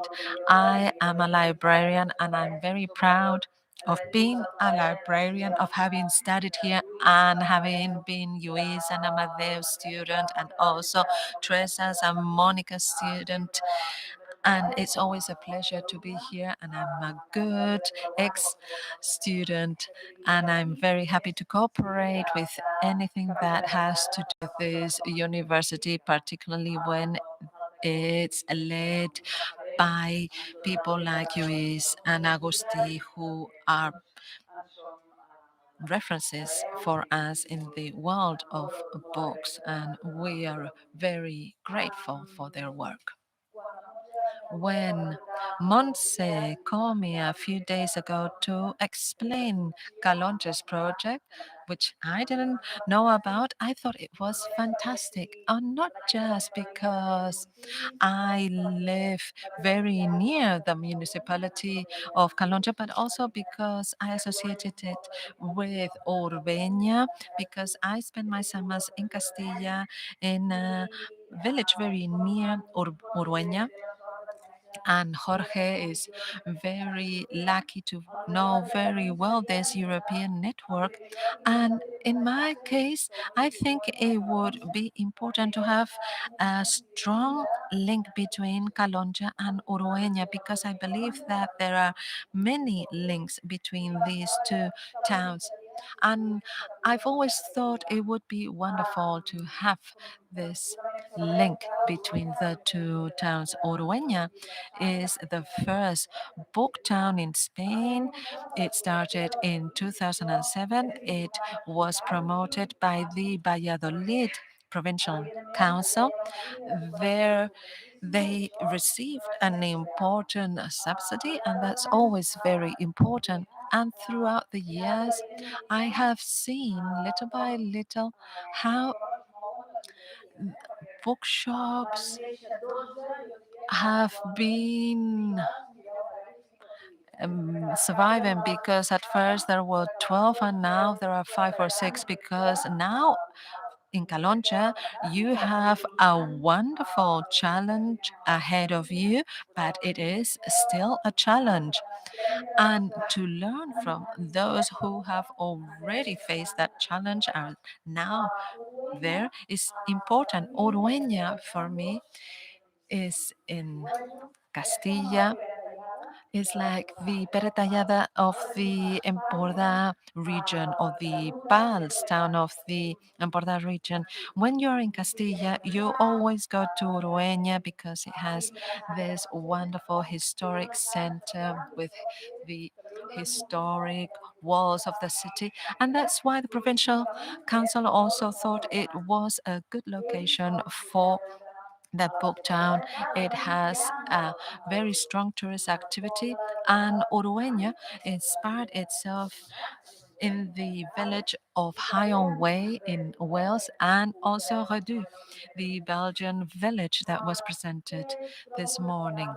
And I think that Urueña is important also because it works with the Delibes Foundation, and they have an LA center. They have a huge book museum with 1,300 square meters, and it's a cultural access, an attraction pole, and this is very, very important. And for Calonge, this is also important. The whole cultural activity is what attracts different people. And apart from the museum, the book museum, we also have the story museum and the musical instrument museum. There is this tourist route, and there's also the Delibes Foundation that can be connected with the Pla Foundation, because in Calonge we have the figure of the writer Josep Pla, and I am convinced that the Josep Pla Foundation, oh, sorry, let me just take off my mask so I can speak and breathe better. So we have the Josep Pla Foundation, which I am sure will also give the support to Calonja. And there is a connection between the Miguel Delibes Foundation and the Josep Pla Foundation. So we're talking about two towns that have a literary landscape that's very much connected to the territory. And there's also the Mott Festival, the Literary Mott Festival. So I think this can be very, very interesting. And we have also people like Xavier Pla, who is in charge of the Josep Pla University Chair and the Tom Sharp University Chair. And one of my recommendations would be to have the Tom Sharp Foundation with representatives from different guilds and spaces so that we have a good interaction. I am convinced that for the city council, it's interesting to have this kind of initiative, and it's important for it to be a project that is a participative project where everybody is involved. And I am sure you have already thought that this project will be enduring, it won't disappear in just 4 years when there's a change of government in the city council, because we also have a very strong and solid library in Calonja, and all these entities can help with this initiative. And I have written down some of the key ideas, and vinculat al tema d'escriptors. Related to this area of writers and the territory, I think that in Catalonia there is a deficit of writers' residences. I have the feeling that maybe Uriel Ponseti will mention it later. This will be a very good bet. And the guy from Redom also mentioned the fact that it was a key factor at the beginning, the fact that the journalist paid attention to this. And here, as someone from Ampurdá, it's also very important to take a look at communication, marketing, and maybe Calonja, especially the oldest place of Calonja, oldest center, has not been exploited enough, and in this sense we have a long work to do. When you go to Urueña, you see great letters, huge as the earth globe that you find at the beginning at the entrance of Calonja, which is a book villa. And I think all this signaling is very important as an idea to explore also, and something to think about is the micro helps or micro subsidies, the volunteers and friends of the Book of Calonja, or the Open Book, which will be called. I have the feeling that this micro crowdfunding is very important to count on a base of people. We have 50 people here that for sure will help us to do it. That maybe if they place 50 euros per year, they have the involvement or the feedback with the single initiative in Catalonia. I am convinced, especially during times of pandemic, we have seen a series of commitments from book lovers in these subjects, and I think that it will be nice to try to do it and try to look for micro crowdfunding or interaction that we can organize among all of us. Also, all the gastro-literary movement, strolling through Calonja, I saw medieval menus, for example, so eating next to the castle, and why not to think about gastro-literary menus, taking into account the fact that the Costa Brava, also due to its gastronomy, it's attracting, and because of the different renowned chefs that we have, I think that it will be fantastic to contemplate these options. I have seen that you have contemplated all the alliances, the DO Ampurdá. is one of the most important ones, most active ones in Amposta, so they will be involved from minute number 1. And as Xavier was saying, Xavier sitting in front of me, Urdueña, when you go to Urdueña, there is a series of experiences which is in family. Usually we see families, we see artisans, and this is very important, everything related to artisans and crafts, all the rare old books, all the world related to the books, finding different pieces not only related to books but also difficult to find. For me it's a key factor and it's super attractive, and also all the gastronomy, all the offer and diversification, I think it's very, very important. What else do I like about Ordueña that you see?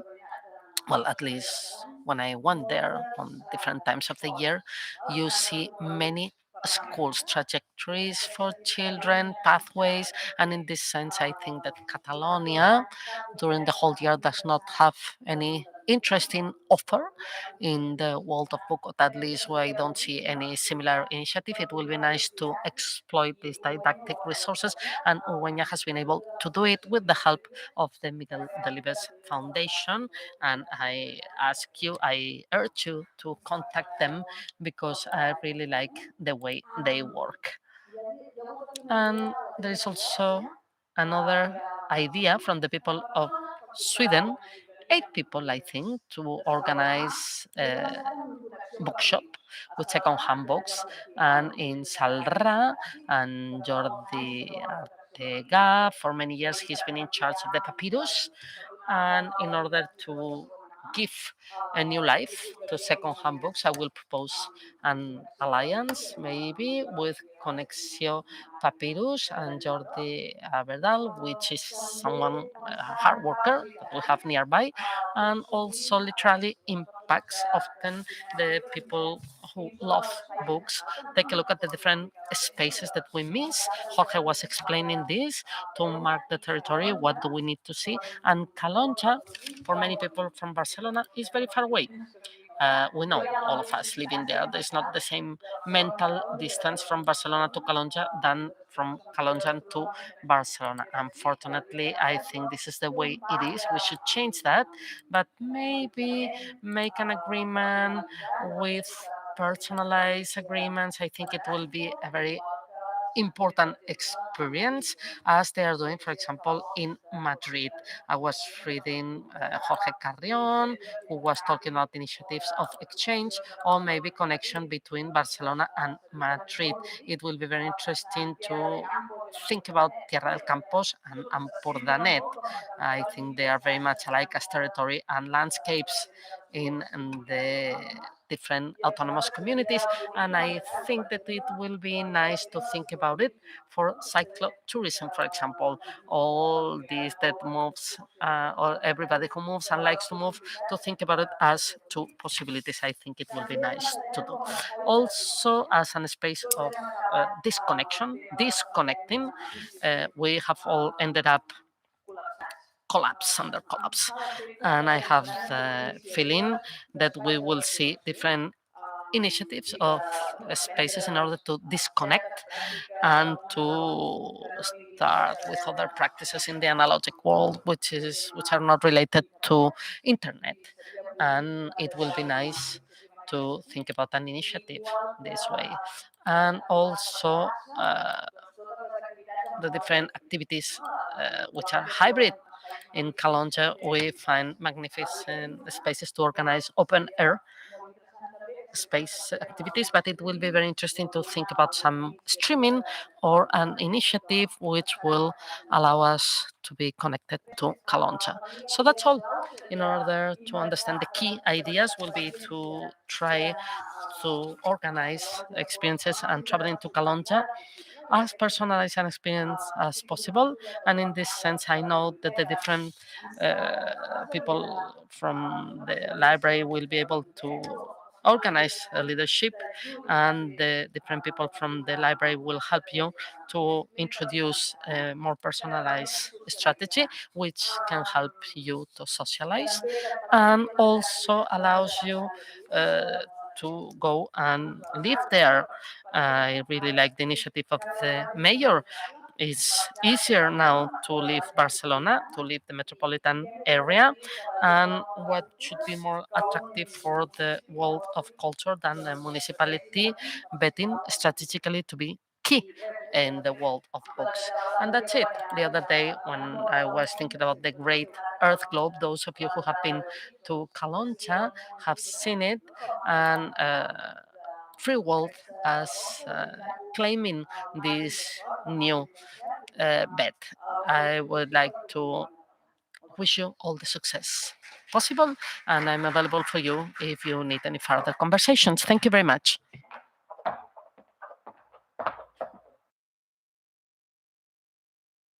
Però des d'aquí, perquè si no els nostres companys de fora no podran. Just very quickly. Fantastic. Thank you. I really understand the battery of different ideas that you have launched. Fantastic brainstorming will work side by side. The case of Papyrus, for example, let's center ourselves. Just going to speak for a few minutes. We're talking about the importance, specific importance of the old bookshops. The service of Catalonia is not buying old books. This is a problem that we have focused on. We will try to solve because this is a world anomaly, which doesn't make sense. And therefore, this engine of libraries of Caloncha is very important. Of course, understanding that this can happen.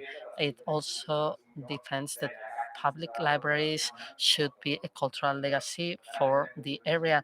Therefore, we coincide with you. Fantastic. In the case of Papyrus, it has a relation to what happens to these book shops. And this has been a battle for our institutions. I don't want to generate any debate here, but this is not the model to follow. It's another one because the old book seller does not live, does not survive. It's a nuance, but it's very important. For the rest, fantastic, and my apologies. But I wanted to say that. I had to say that. Okay, there is a sentence here that says somebody should have said, but of course there is another sentence that says, when I become older, I would like to be, and I would say, when I become younger, I would like to be like Karma, with all these ideas and energy. After Karma, this connection between Caloncha and Urueña, we ask for bookseller of the area from Torrella de Montgrí, although there is the Dalmau bookshop and the library, which are important elements.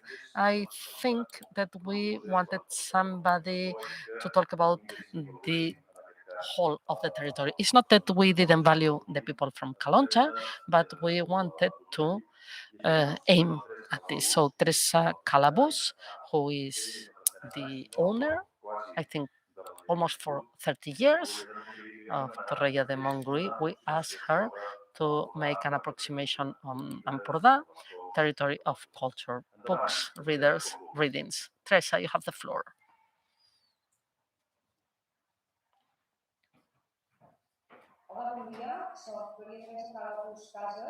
Good morning, I'm Teresa Pasas from Torrella de Montgrí, Baix Empordà, and I work here since 1987. So we're talking about 34 years of experience in the bookshop experience. I'm talking from this experience, not like a huge expert in touristic projects, but as I was telling you, from a bookshop in Ampurdà. I would like to thank the person responsible of the Congress at the Faculty of Barcelona, Mr. Agustí, for inviting me to this first online project and conference that you will see how interesting it can be, Caloncha Open Book. I would like to congratulate also the new government team of the municipality of Caloncha, Sant Antoni de Caloncha, for developing such an ambitious project and because of their involvement, because the economic investment for new entrepreneurs shows and proves the trust that you have in the population and the cultural potential. As a bookseller, let me talk to you about the book, which is the origin of this project that you are now starting. This is a book called Costa Brava, an album and guide from 1925. Let me tell you a little bit the history of this publication, which is rather interesting. More than 100 years ago, in the Empordanès Ateneu was born with the need to establish a meeting point between the people from Empordà established in the capital. Most of them come to work, not this idea of going to study with everything paid, but they had to leave their land and village to find a job. And they also had some cultural interest, organizing debates, concerts, etc. And we also reached the publication of this album guide of Costa Brava in 1925, when Primo de Rivera was suffocating the Catalans. They introduced this project. It was the most ambitious one and one of the latest ones. And the project was to prove how great was the Empordà, all the Costa Brava, because the person from Barcelona who could be a tourist could go and travel to Empordà. At that moment, the most current touristic destination of Barcelona was Tarragona, and this is part of the activities of the guild thanks to transportation. Therefore, the Ateneu Empordanès started this project. How did they do it? Because they didn't have much money. They have 350 members who paid 25 pesetas for each one of the books. And the content was photographies of all the populations, adding Figueras as an important destination also, and to look for authors, local authors of each population, or people prepared in order to take a look at the street population, and also look for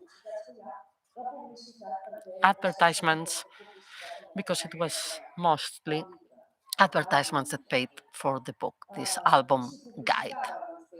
Who could visit this? Well, you could visit spas and companies of all types, maybe also inns and different companies that already exist, and maybe car rental, because in every population there is how to reach the place and what to do there. But first of all, how to go there. And the writer responsible for Calonja in 1925, in order to speak about this population, was the lawyer Josep Maria Pou y Sabater.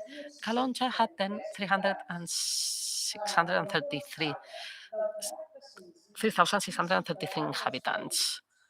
And this was the most literary one of the population. The archaeological patrimony of the population and its environments, and says that the one who visits Calonja breathes happiness and feels homesick when they leave. We go to the year 2017, when an editorial from Empordà decided to recover this album guide, and they make a facsimile, but it's also completed with the current facts lived by each one of these populations. Photographies in color are the responsibility of the editor and writer Judith Bouchereau, and the writer responsible for the content in 2017 to speak about Calonja has been the historian and writer Albert Milà Masson. After 100 years of the first publication, Albert Milà remembers the archaeological patrimony and architectonic of Calonja and the cultural questions of the population that have grown have been proven by the Festival of Music of Calonja. So this, and I'm just showing not only cultural interest, but the population is also consuming cultural offer. They consume it and they offer. It's not strange then that the current municipality of Calonja and Sant Antoni has thought about improving the cultural offer with the project Calonja Open Book, which fits with different ideas. Physical bookshops, where a bookseller can expose his bookseller criteria. He will speak about books. The world of books offers many more opportunities and possibilities from a literary perspective besides the physical book once it has been published and bought. Book presentations, exhibitions by drawers, illustrators, different talks about the world of translation. Well, all this offer around the book, of course, shows and proves that there's going to be people interested in listening to it. Therefore, I personally believe that this is a very good project, and I trust that, well, more than trusting, I would like to highlight that I would like to thank the municipality of Calonja and Sant Antoni to place value in the figure of the bookseller and to contribute to show that we are here in order to move ahead, because there is an excess of publication, an excess of information in the networks, and for sure you can trust that you can look at them and see what you find. Not everybody is right, but of course there is this conversation which is very interesting. Therefore, the more the booksellers, the more we will value them, and of course we will all be recognizing it. Therefore, I think this is a very important project, and I wish you good luck. And we will see you soon, hopefully. Thank you. So thank you very much, Teresa.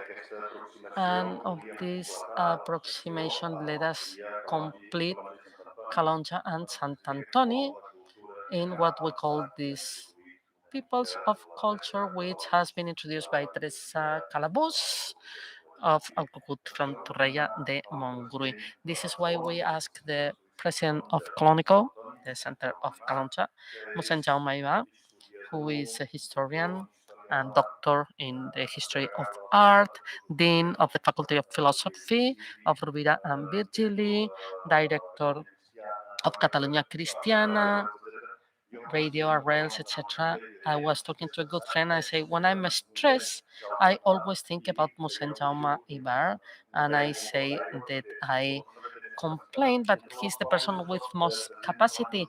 President since 2017 of this Center of Studies, and he will talk to us about Calonja and Sant Antoni.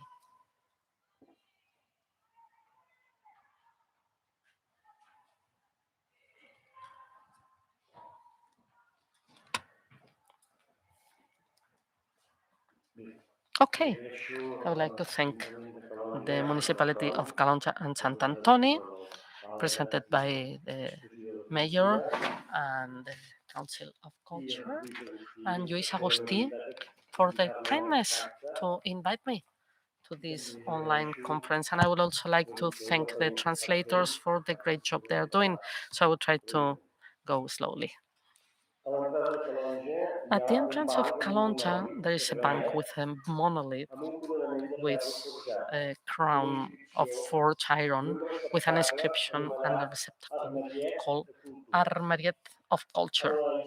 In the inscription, you can read the following: Vianant, well, traveler, whoever you are, whether you come from, no matter what you think, if you are tired, take a rest. The village of Calonja is offering you this seat. It was done in 1923 by the philanthropist Patricia Carla Clarles in memory of his son Oliveri passed away 2 years before, 100 years ago. In this culture cardboard, there was, through history, books that the traveler could take and read. This reception to the villa, which has an intimate point and complicity as well, speaks about the municipality, which since mid-19th century is sensible to culture, to cultivating reading, and also the acquisition of books. We have to remember that Dante Alighieri, the poet, we are celebrating the 700th anniversary of his ascension to purgatory, belonged to the guild of pharmacists of Florence, which was called Tribo dei Medici Eleri Speciali.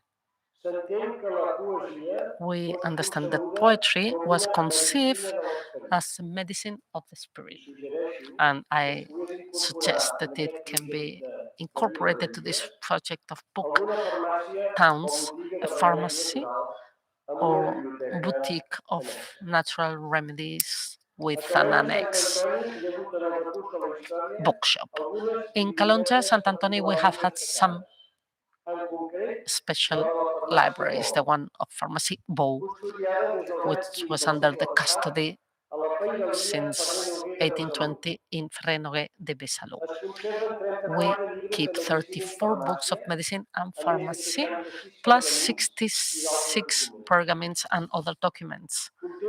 It has a book entitled De la Summa de Secreti Universale in Nomi Materia, edited in Venice in 1580. The author of this volume is enigmatic. It has been signed, in the case that we are talking about, the edition of Calonge, by Timothée Rosselló, but there are other editions signed by Isabella Cortesi. We have speculated that Isabella pretended to be Timoteo at the time where a woman was depicted, and the opposite, Timoteo, became a woman, Kilosa. And this library makes us think about the function of the boutiques of pharmacies as a place of exchange of knowledge and popular remedy. Another important volume is El Sabio Ignorante, description of the effects of the wise people and the bad culture of sciences, deciphering dialogues, dedicated to the community of San Giovanni della Moltra by Father Josep Sanz, monk and ex-prior of the Royal Monastery of Vall-d'Hebron.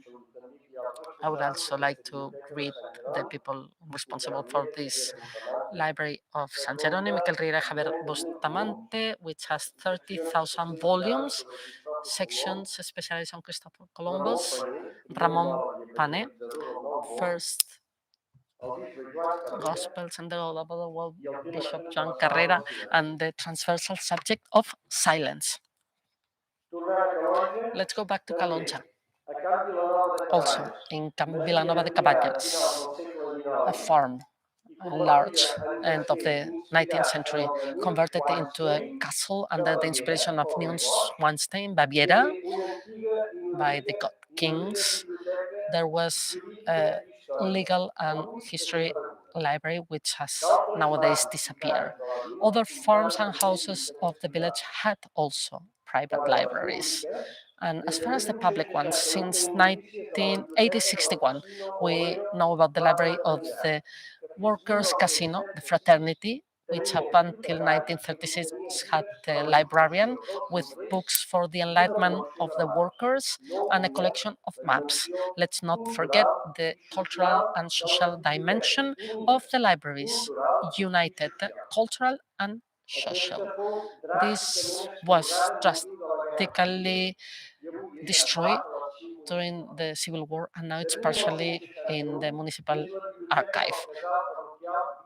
1961, the Library Bispa Cartagena, catalogued by my father, who passed away, integrated by books for the Savings Bank, and many other legacies by Mossèn Pere Sorribas during 40 years rector of the population.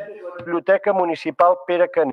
We also have the Pere Caner Municipality Librarian.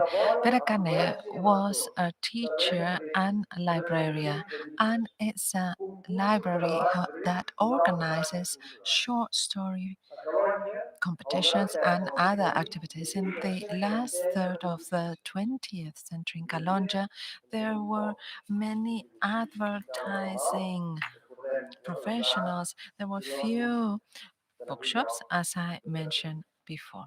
There were also places for debate. And there were, however, other places where they sold books, but not exclusively. For example, the tobacconist.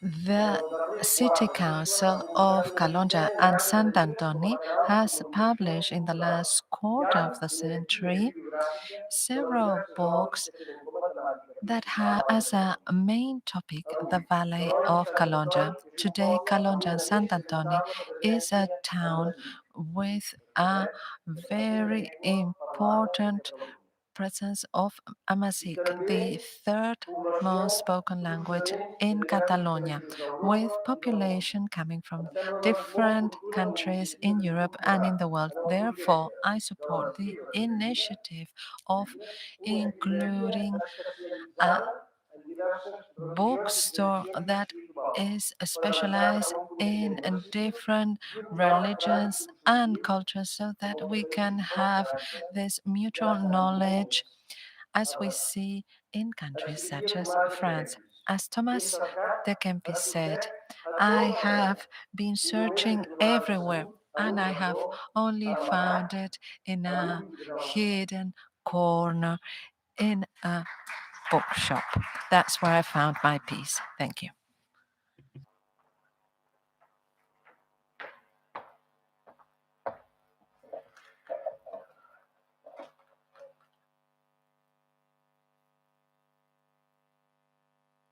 Del Kempis em sembla que ens l'haurem de...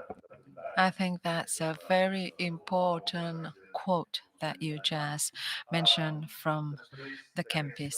After traveling to Calonge and discovering all its historic corners, we thought it would be good to go back in time, to travel back in time, and to go to the first book town in Catalonia, that is Barcelona, with its Sant Antoni book market, Sunday book market. And I asked Mrs. Fuensanta Garcia Duarte, who's the chair of this Sant Antoni Sunday book market, so that she can explain to our colleagues in Europe the existence of this market, its history and tradition, and can also share different aspects that can be interesting for the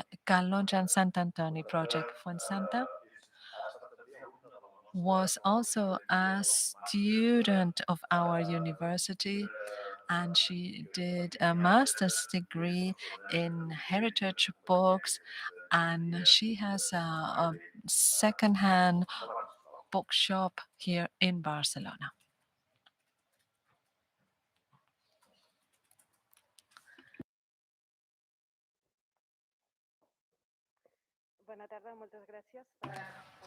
Good afternoon, and thank you very much for inviting me here today and for this very beautiful introduction. I was a student of this university and of the master's degree and postdoctoral studies in bookshops and antiquarian books. I think that this is a wonderful conference because we have the presentation of this new book town of Calonge, and I would like to start with a quote from Artris Angene in 1982 when he said, "We often speak about how to have culture on the street, and our book market shows how we do this and how we have been doing this for many years. Our book market is more than 80 years old. It started in the neighborhood of Sant Antoni in Barcelona, that has a very important commercial fabric with a library that specializes in collections. And this is one of the oldest markets in the city of Barcelona, and it's unique in Catalonia. And it started in 1919 with 20 booksellers in the San Antoni quarter around the market. I don't know whether you know the market. The market building was built in 1882, and then it was relocated to the Parallel Avenue. And during those years, the Parallel Avenue in Barcelona, it had many theaters and cabarets and cafes, and it was the only avenue with space enough to walk. And that's where we were from 1919 to 1937. And in 1934, our association was created with more than 300 booksellers. It started with about 20 booksellers, and in 1934, it already had 300 booksellers. And this association was created together with the Parallel Bookseller Group. And in 1937, we went back to our home, to the original location. Meanwhile, this association that had just been born very enthusiastically created a publication with only 2 issues, though. That was a newsletter that you can see in the Catalonia Library, and it has been very significant because it has enabled us to see what motivated the booksellers to create this book market, because you have to think that many of these booksellers weren't professionals. I mean, there wasn't a profession of bookseller. And in this publication, we see quotes such as, when you read a book, no matter how bad it is, don't throw it away, and respect books because they're very valuable. Or, for example, this other quote that's really important: you have to make our market a dignified market. Our market has culture in its DNA, and it has always been a meeting point for forbidden books, because the market started in 1937 in the middle of the Civil War, and there were many bombings in the city of Barcelona, and some bombs did reach the neighborhood of San Antoni, and some of the bombs would fall on a Sunday. And when there was an alert of a bomb attack, of a bombing, then they would go to the shelter, and once there was no further danger, then they would continue with their activity. So it has only been in the pandemic that the market closed, and we feel very proud of being part of this paradise. And it's like a book town within the city of Barcelona. Today, there are 31 booksellers in the San Antoni market. 80% are booksellers, 10% sell records and other music products, and 10% other cultural products. And the market has always been men's territory.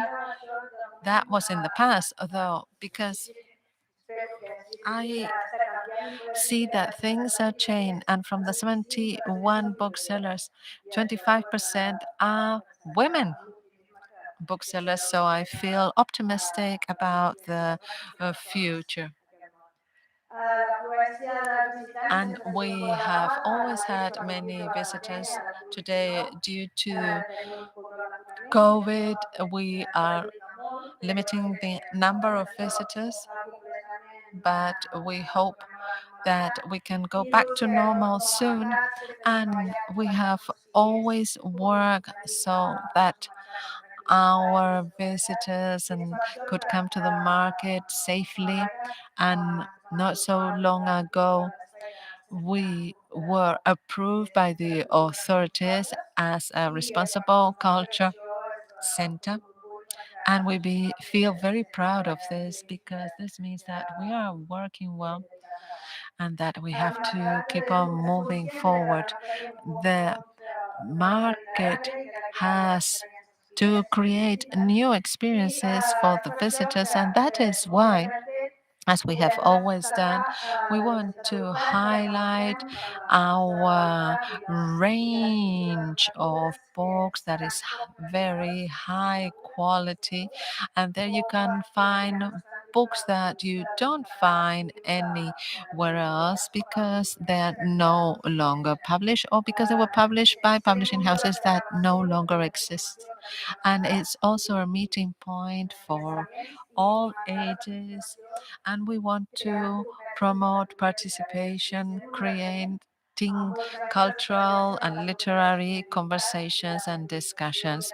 And also, we have as a focus the idea of reusing and recycling books, and we want to offer new services to search for books that are no longer available, that have been discontinued.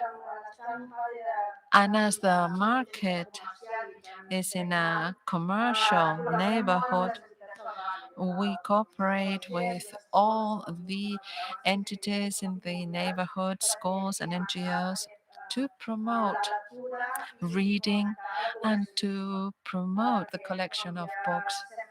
Because as we already know, we are growing old. Before, there were 300 booksellers at the San Antonio market. Now we just have 70 booksellers, and the fabric of booksellers is being reduced, and the booksellers are growing older. So, and our customers as well. So we need to try and attract a new network of customers, of readers who like books and culture and collecting books and the other products that are available at the market. We do feel, however, very optimistic, although there has been a change of behavior, habits, and attitude. We will continue with this cultural space, continuing to work as well as we have been working until now, adapting to the new times. It's a market that has never received any subsidies from the cultural institutions. We've always depending on the market associations, and this means that we have become stronger, because we do believe in the world of books and the world of culture, and we continue to promote reading so that books continue to have a positive impact and promoting sustainability through all books and secondhand books. And I will end by saying that our intention is to participate in the Cultural Institute to organize cultural activities, because until now we hadn't organized cultural activities, and before the pandemic we already cooperated with the BCN Negra Festival, and we also had the poetry book, and we will soon cooperate with the Artistes Libres Festival, and invite you all to come and see us, because it's not enough with me explaining what the market is about. Thank you very much.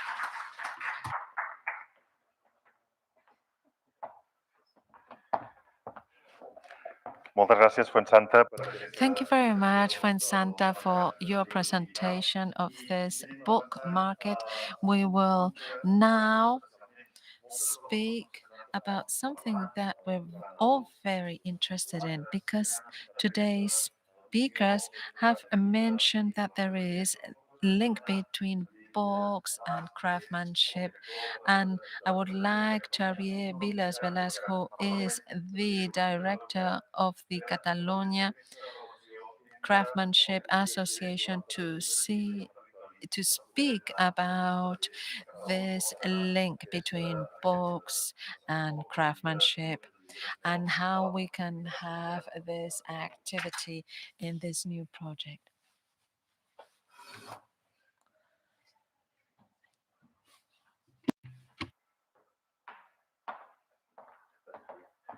Gràcies, Lluís. Thank you, Luis. Good morning to one and all. First of all, I would just let me take off my mask. I would like to thank you for inviting me to this conference. And I would like to start by saying, well, with a hashtag, in fact. It's a hashtag that has been used by artisans during lockdown and the pandemic, and that has been promoted by the Catalan Craftsmanship Association, and that is Artisans Are Culture. And it's obvious that artisans are culture. But sometimes it seems that we need to remember everybody about this. And we should also remember that artisans are also part of our heritage, and we're the present and the future. And we think it's very appropriate to link any cultural activity such as that of a book town with the presence of artisans, particularly now that we can link it to this area. In Catalonia, today we have about 9,000 artisans from different sectors that give employment to 12,000 workers. In Catalonia, we have a small artisan industry, but we're talking about 9,000 artisans and 2,000 workers. And very often, the businesses, the artisan businesses, are family businesses made up of 1 or 2 workers. And art and craftsmanship are areas that make us feel all more human, and that make our towns and villages and cities feel more human. And the threat of the pandemic has also brought about an opportunity of reassessing all the cultural elements. We know how during the lockdown people started reading more because they couldn't go to the theater, the cinema, or to music concerts. And the I have to say that culture and craftsmanship makes our cities and towns and villages more human. And artisans have been reinforced by the lockdown and by the pandemic. Firstly, because artisans are close by. We're talking about proximity activities, and we're talking about people who tell their story, sustainability, recycling, reusing, and durability, the durability of artisan products versus the products that are only used once. For example, in October, when we were going through the second wave of the pandemic, we had the Artisans Week in Catalonia. And we said that artisans and craftsmanship can save the world.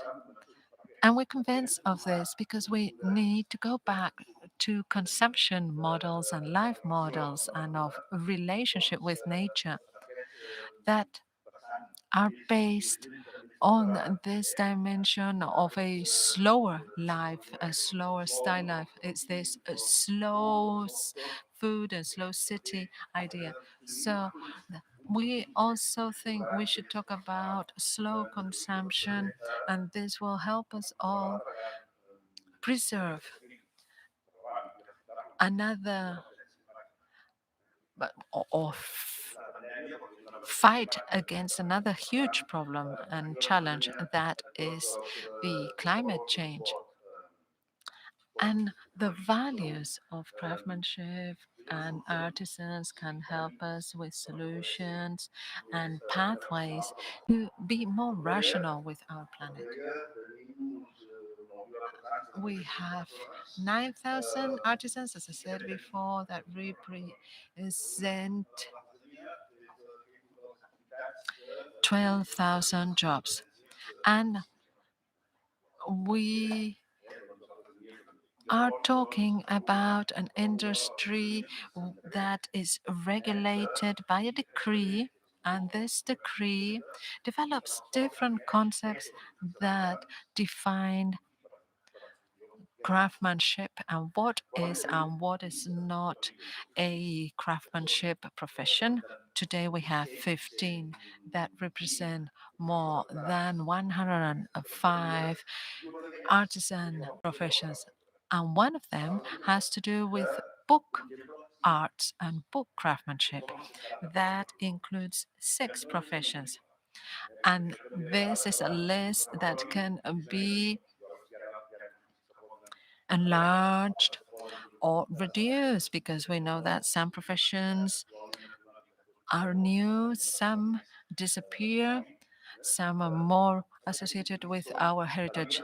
And these are the professions that is bookbinder, relief specialist, printer, and 3 more. And we have 526 people working in Catalonia that are related to these professions.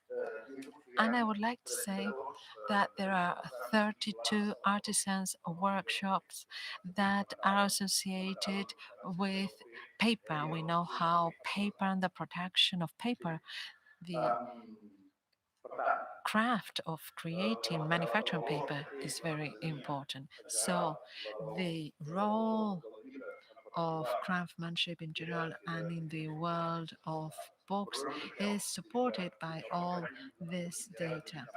And I would also like to say that in Catalonia we have 22 areas with unique professions that have been recognized by the Catalan government.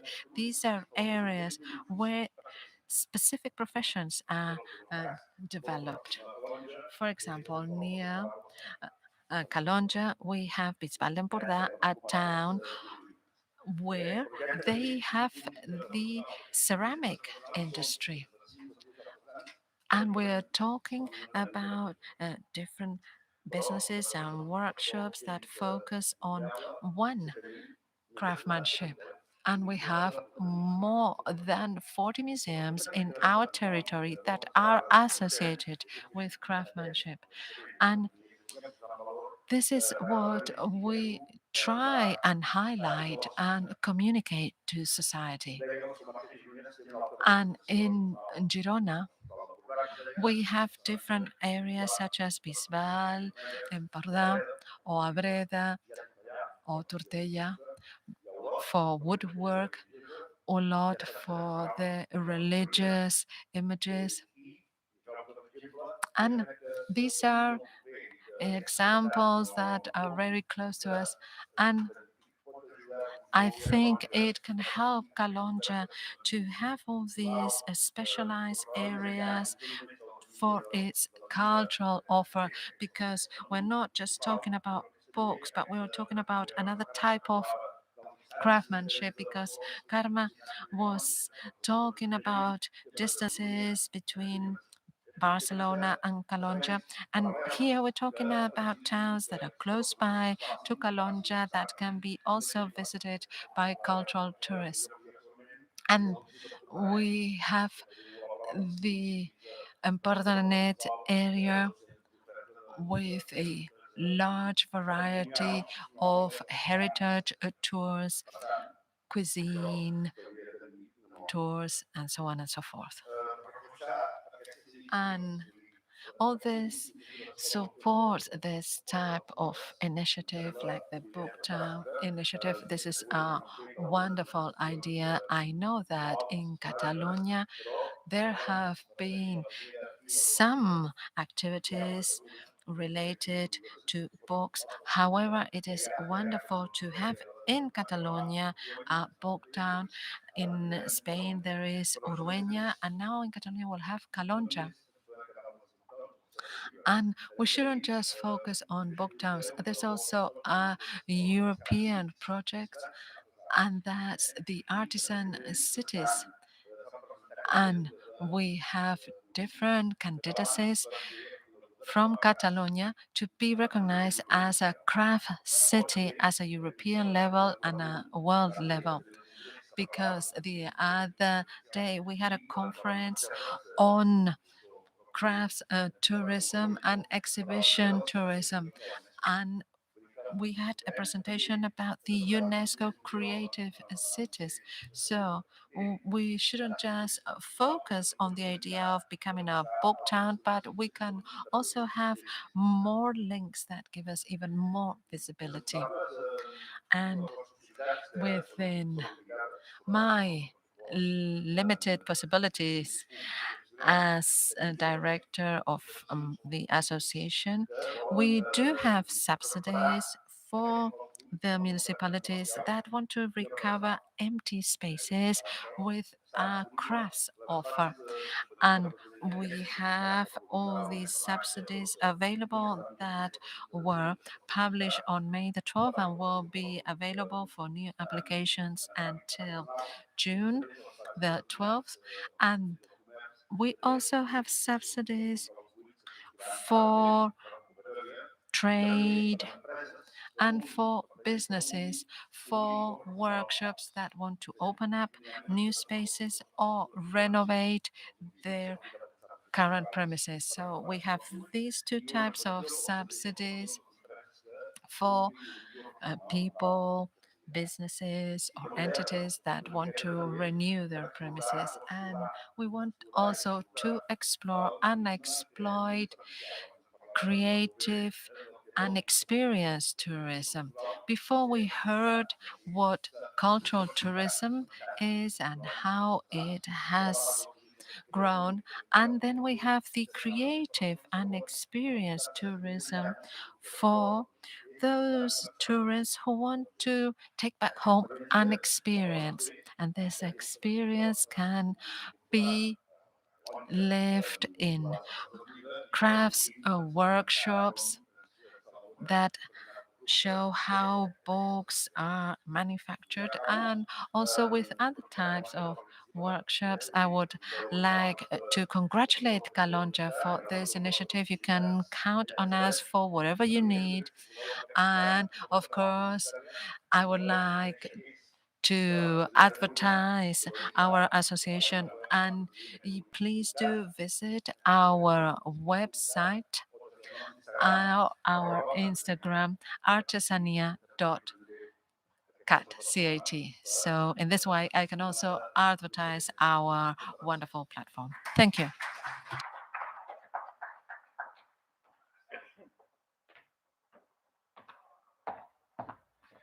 Bé, doncs ja anem enllestint.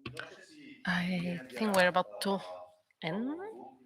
I think this is one of the last speakers, director of the Institution of Catalan Letters, Oriol Ponseti, online. Thank you very much, director of the Institution of the Catalan Letters Faculty of Information and Audiovisual Media at the University of Barcelona, closely collaborate in other programs such as the postgraduate course on reading inscriptions. And we have asked Mr. Ponce Timorla to close this session before introducing the Council of Culture of the Municipality of Calonja, who will present this first project of Calonja and Sant Antoni as the first permanent book town in Catalonia.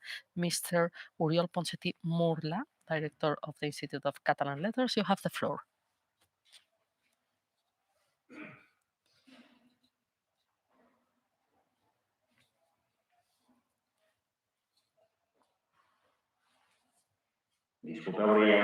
My apologies, there is a little bit of delay.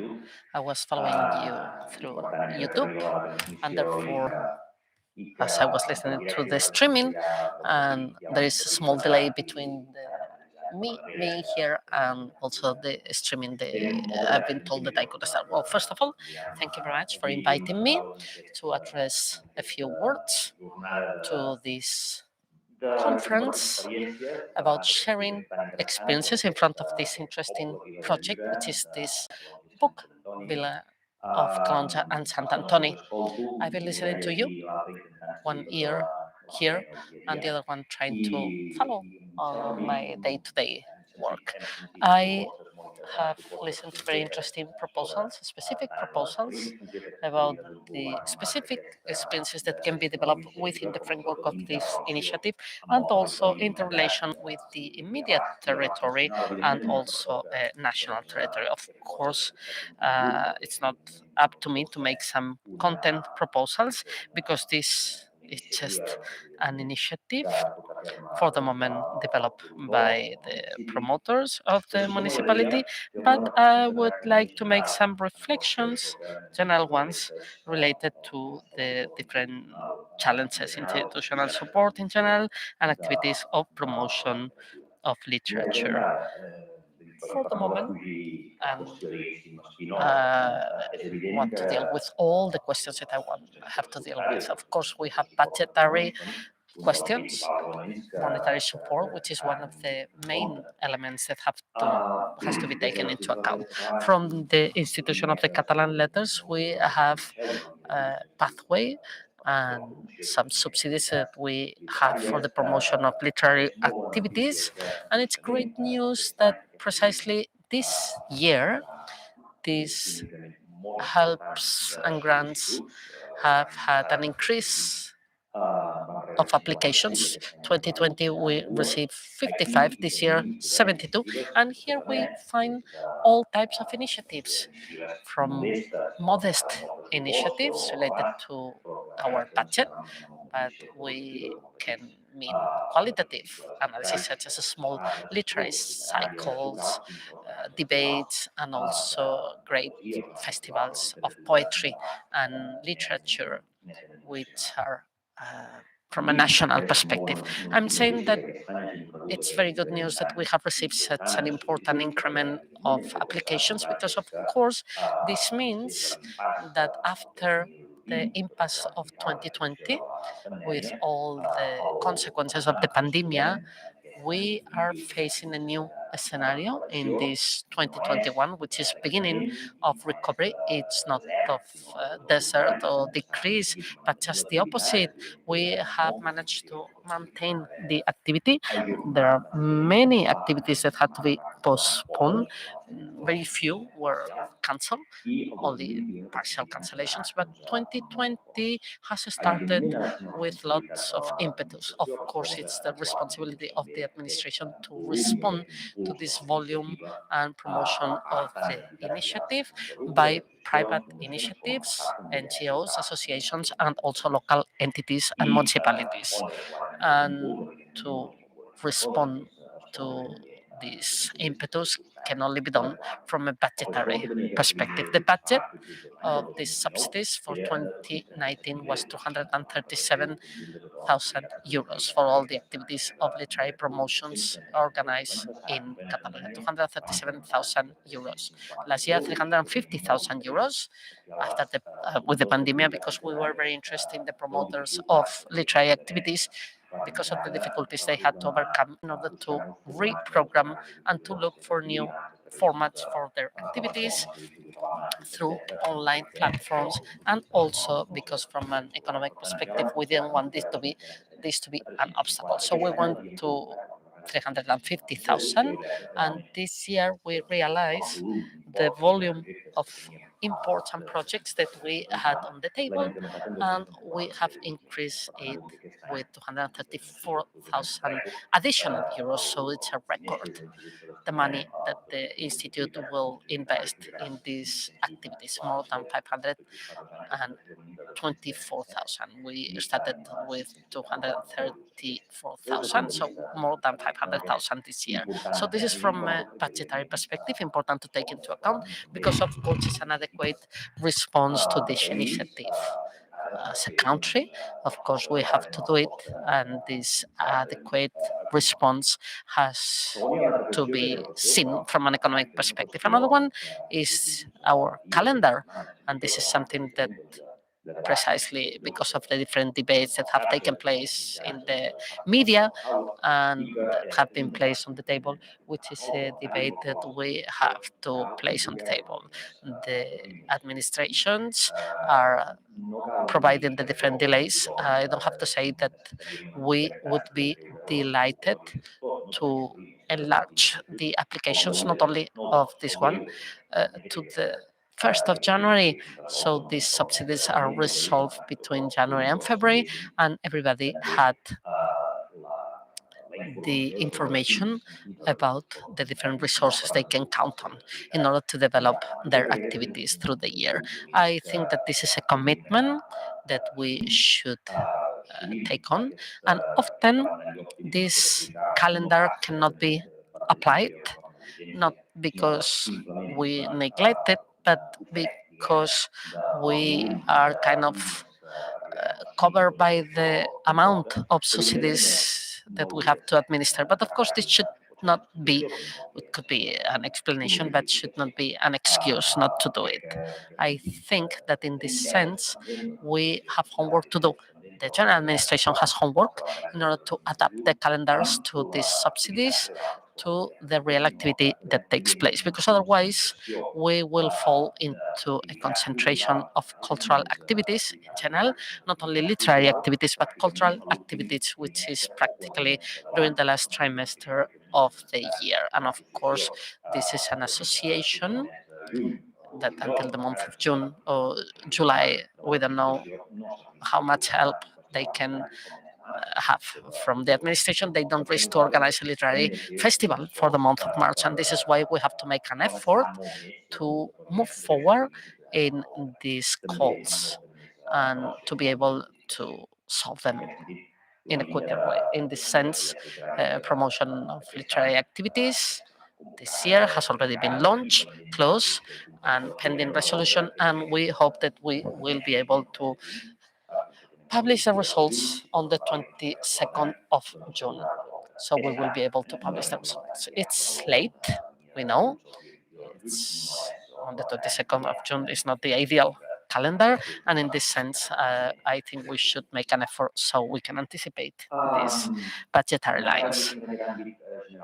Also, within this general framework, I'm not the one to make specific proposals.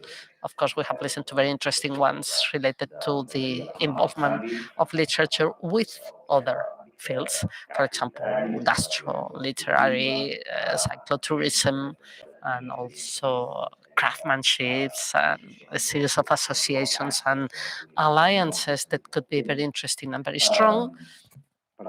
Therefore, I don't want to talk about the specific aspects, but in a more general way, I would like to highlight the actions that we, from the Institute of Catalan Letters and the Department of Culture of the Catalan Autonomous Government, are the ones that we should try to promote and reinforce. Everything which is related to literary promotion and promoting reading activities. We should not lose sight of the fact that the book is a chain of value. It's a high and long value chain. The wealth of books start by the author or the translator, the illustrator, the creator, continues with the editor. In the middle, we need the logistic chain that we often forget, which is very important, which is distribution, the distributor. And there is also the printer before the editor and the distributor, and ends with the bookseller, but it doesn't end with the bookseller because it reaches the bookshop, but the volume that we have accumulated by the editorials of Catalonia, the volume they're publishing and trying to keep alive as an editorial catalog, mean that these books necessarily, once time goes by, which is shorter time as we move forward, because we have more and more volume of book production, we have to provide them a second life. So it's very nice to reflect on the experience of the Sant Antoni book market. We are therefore talking about old and rare books, but let's leave the old and rare books because it becomes older faster. So we should start to think about initiatives of circular economy. For clothing, we should think about initiatives of circular economy as far as the books. Mr. Fernandez has mentioned the papyrus collection, Jordi Artigal, who of course is another initiative that could be taken into account. So let me highlight that the book, it's chain value, and therefore there is no action benefiting one of these components of the chain which goes against the other, but just the opposite. And I'm saying this because sometimes we are tempted to introduce initiatives such as a book fair, literary festival, or actions around the world of the book, maybe excessively highlighting some of these parts of the chain and as an opposition sometimes related to others. I think that we should always remember that if it's good for the author, it's going to be good for the bookseller. If it's good for the editor, it's going to be good for the editor. If it's good for the translator, for the printing shop also. So all these initiatives reinforcing, not excluding, are the ones that are going to be always positive. Another question to take into account. When we speak about promoting reading, when we speak about promoting reading, sometimes, and it's logical that it's like this, we tend to make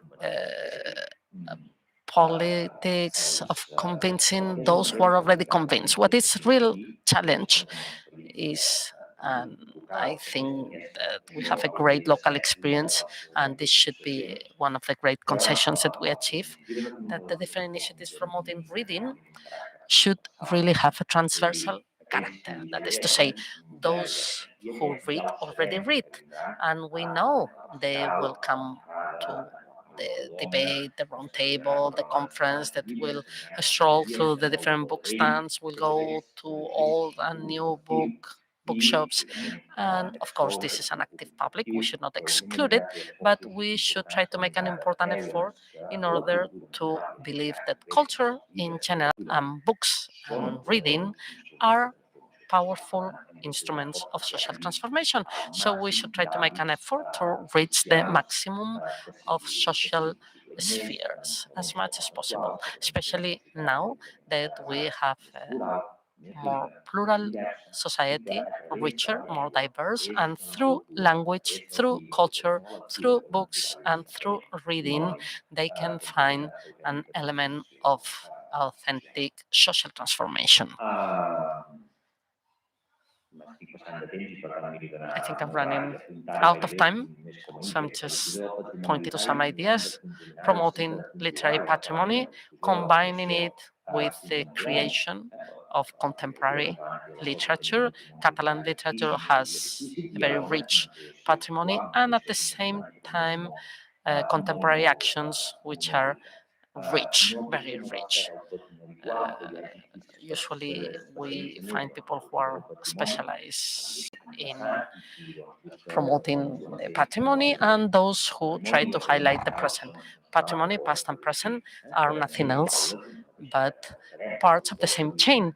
So the actors that we are promoting, contemporary ones, are the ones that we will incorporate to the literary patrimony. When years go by, they will be part of this patrimony. In a way that we have to look for actions which are transversal from a social point of view, we should be obsessed with the feminine participation being normalized from the point of view of participation in organizations and people intervening from many points of view. Unfortunately, this is a pending subject that we have not passed completely, and we also highlight the importance of the participation of women in order to fulfill these requisites, organizational structures which are dynamic enough. What do I mean by that? When I talk about dynamic structures, is promoting different activities, and in order to promote activities, it's not always necessary to have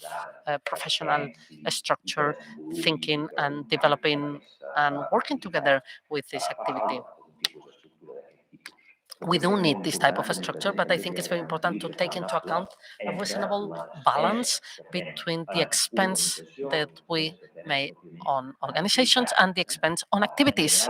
In general, this balance does exist, but I will tell you that when we take a look internally at the different files that we receive, sometimes we realize that there is a certain trend to decompensate the quota of activities and the budget invested in the different activities in favor of these organizational structures that maybe are not dynamic enough. We are talking about writers' residencies, and of course we have Panorama, just to give you a couple of examples from Senia to Ferreira in Payers that carry out a very good job, and of course it will be very helpful if they articulate and reticulate as a network, not only from a national perspective, Catalan countries, but also in the international field and initiatives such as the one of Calonja, where they can play an important role. I think I've been speaking for 15 minutes. I say I will speak for 10, so I don't want to be told off. Not being the last time they invite me, let me just point to some reflections in general that can be specified later on in a more diverse way from the budget point of view, calendar point of view of the different priorities which are translated in the basis of the different calls that we're launching from the Institute of Catalan Letters. What should be the framework, or what is the framework from which we are now working in the whole of actions of promotion of literature? So thank you very much and enjoy your conference. I will be listening to you. Thank you. Moltes gràcies al director. Thank you very much, Director of the Institute of Catalan Letters, for your speech. And now we will conclude this presentation by listening to the project of Calonja and Sant Antoni as the first permanent book town in Catalonia. We will listen to Norbert Botella, the soul and promoter of today's conference, culture counselor of Caloncha and other matters, who will make this presentation with the help of different ideas. I know you're low in sugar, but please stay. The best is to come. Perfecte. Bueno, moltíssimes gràcies. No podíem imaginar... So thank you very much. We could never have imagined such a spectacular starting point as the one that we are having today. Thank you very much, all the speakers, to make it so incredible. Many things have been said about the world of books, and of course, one thing has not been said or mentioned, which is emotion. A book is an emotion when you read it, when you edit it, and it's emotions when you sell it. And the great emotion is the one who receives this book within this emotional chain. Of course, this project of Caloncha Book Villa has some threads, some invisible tissue that I would like to highlight for all of you. Causality wanted that traveling with my daughter when she was 5. Now she's 22. We travel through France. Joan Puig i Ferreter has a book called Pathways of France. We were walking, we didn't know where to go, but we ended up in a city. We didn't know the name. It was dark and late, so we stayed in the parking to sleep. And the following day, my daughter and myself, who are fans of butter croissant, went for a walk. This village was Montolier, and we were surprised because we found one bookshop after another. Bookshop, bookshop, bookshop. I didn't know if I was dreaming. My daughter also thought was dreaming. So many bookshops in a village of 600 inhabitants is extraordinary. So we left this poetry of this village, and this stay in our consciousness. And I think that today it will awake completely. But there are other invisible threads making possible Caloncha Book Villa. Another thread, in order to update the different uses of our medieval castle, which is beautiful, so we organize a contest of ideas. So the castle had to become a great bookshop, like a book town. So we have a second approximation to this occlusion that we see today. And the third one, Santi Navarrete, and this is my tribute, surprised by the Urueña phenomenon, tried to bring this book town 15 years ago to Caloncha, because Caloncha has all the characteristics in order to become a book town. Unfortunately, the politicians didn't understand this project. This is quite normal in our country. Politicians are not prepared for this, and due to this, it was not fruitful again. So this idea remained, and now this is the last idea that I wanted to introduce. When I mentioned this idea to Montse Tartaculleta, who is the librarian of the village, there was an eclosion of intellectual and vital passion for the world of books, and she's the alma mater of the project. She's the engine that makes this possible. Therefore, all these invisible threads are just before are the prelude of Caloncha book villas. So let's start with the 10 ideas. The first idea is the super important one, which is the economic support. Not only do we give direct help with 10,000 euros per bookshop, but also for housing, because if you change from one place to another, you need a place to sleep and to work. So we have helps for housing, and we want to make loyalty program to the owners of these bookshops. So we take care of them. It has to be a project where all neighbors believe in it.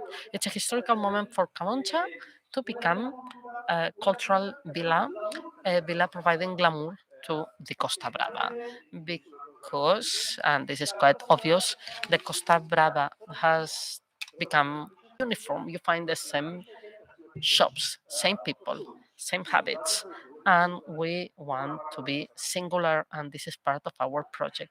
Therefore, Calonja has something that not all the other villages have, which is poetry in the streets, especially in the evening. They have a cultural poetry which is extraordinary. Sometimes when I leave the area of culture, which is in the Plaza Mayor, and I stroll through the streets that are now dormant, these shops that tell us we're sleeping, but in any time we will wake up. Extraordinary, delicious moments, walking like a flaneur through these historical streets, antique streets, is something that cannot be bought with money. Chinese people will never achieve this specific flavor of the old quarters of Caloncha. This is very important. Who is this book project for? If we take a radio of 35 minutes, we will find 1 million people in reading villages. Nowadays, post-pandemia, we have to make sense to our lives.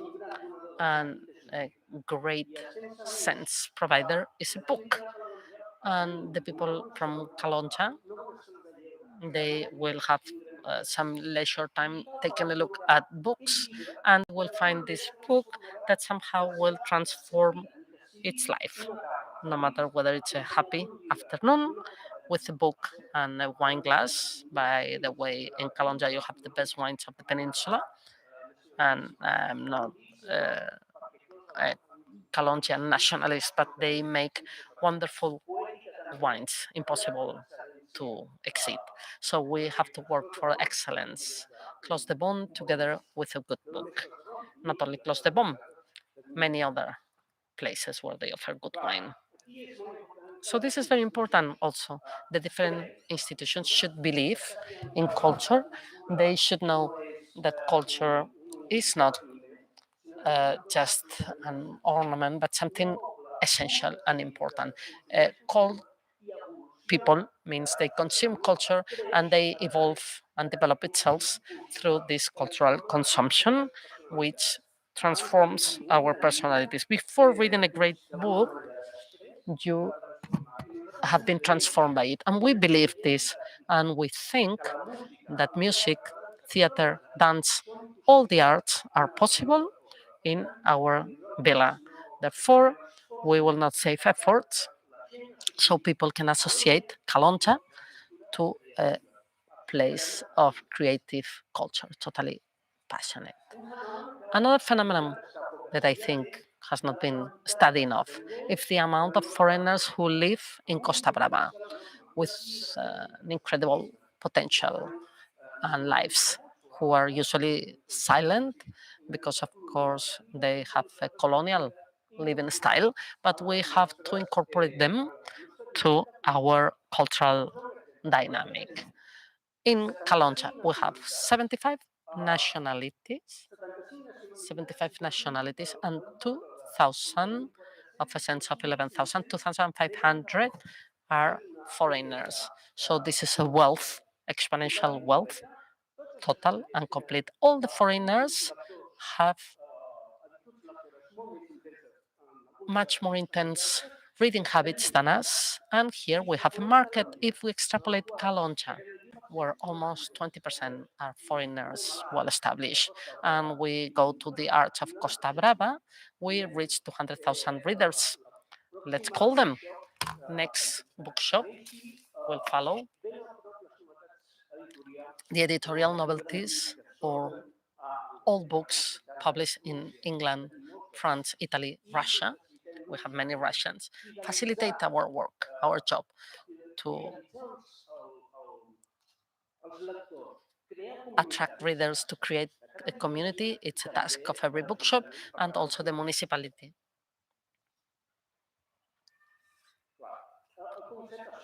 Of course, the concept has been mentioned before. To delocalize culture, to decentralize culture is absolutely fundamental sometimes, because there is a creative spirit. We create different places where what is incredible can become truth, and with few means.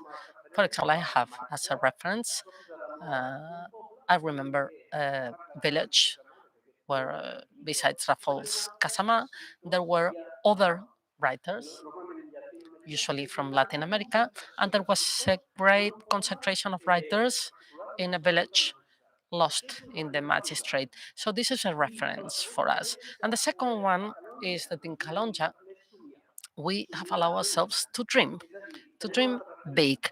We have another one in Falset in the 80s, 90s. We invited Joy Cooper.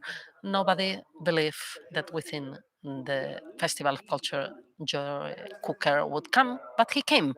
It was as simple as sending him the invitation for him to come. So this is our spirit to make the impossible become truth, and not the sky is the limit, always trying to be realistic. Of course, we will have to use our imagination. We're bold and creating a book villa after a pandemia is to be bold and singular, and our life philosophy. Calonja is a place where the joie de vivre happens in an automatic, natural, and spontaneous way. It's a beautiful place. So if we complete this beautiful place with cultural activities, I think that we are providing for what most of the population wants and needs.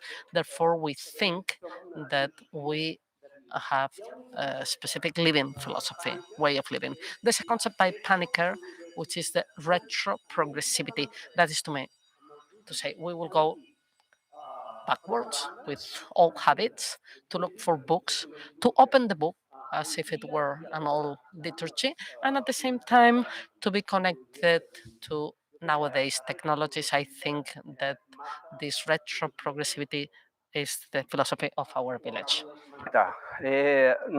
As I just mentioned, we don't just have the culture of books as we show in our logo. We also have a world of experience, and that is walking around the paths in our mountains.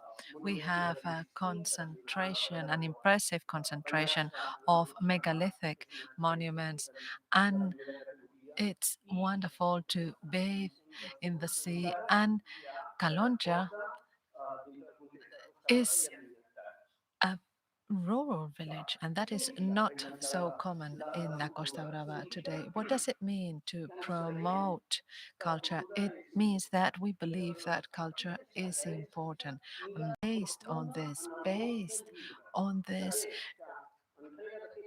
perspective of looking at books in depth, it means that all the future booksellers and bookshops, because there'll be many of them, we're sure of it, they all give value to their love of books, because we're talking about a proximity industry, and we can then see the difference versus Amazon, because you know how Amazon is always looking for profit and more profit, and they are suffocating those businesses they work with. However, here we're talking about a business where everybody will be happy, where everybody will be enjoying the product, that is books, and bookstores become like an open library, because a bookshop should be a cultural center that offers this free culture where books are recommended, and booksellers have the intellectual obligation of offering their customers the most appropriate book for each occasion. And we want this type of bookstore and this type of booksellers in Calonja. So I invite you all to Calonja to know everything that I am sharing with you today, that you live this experience out. We are really sure that this experience will be successful. And I'm also sure that very soon we'll be able to congratulate ourselves because there'll be a second consolidated book town in Spain and will be part of this network of 53 book towns in the world. So thank you very much for being here today, and thank you very much for your attention. And I would also like to say thank you specifically to Luis and Amadeo, because it is a dream come true to have this first conference here. And I would like to thank our mayor for coming here, and Jaume, Imma, Santi, and Nuria, and Marcel, and Xavier, all of you. It's been a wonderful day because the network is a live concept, and we have been already requested many interviews. These social media are already promoting this project, and thank you to all of you, and I hope to see you soon in Calonja.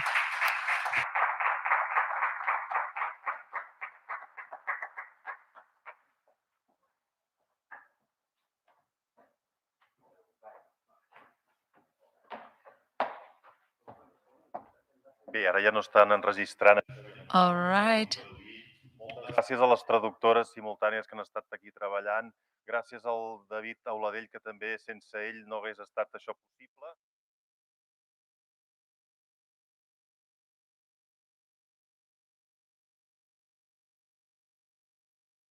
I a la gent de l'Ajuntament de Calonja, perquè realment són gent que darrere de cada problema han trobat una solució, i a tots els que heu participat, tots vosaltres, la gent de la Generalitat, la gent del Mercat de Sant Antoni, tothom que ha volgut participar, moltes gràcies. Feu córrer la veu que això està penjat a YouTube, i les vostres amistats, persones que puguin estar interessades en trobar llibreters per a Calonja, per trobar aquests també artesans del llibre per a Calonja, doncs els hi feu arribar això, i si no, Norbert, que està les 24 hores del dia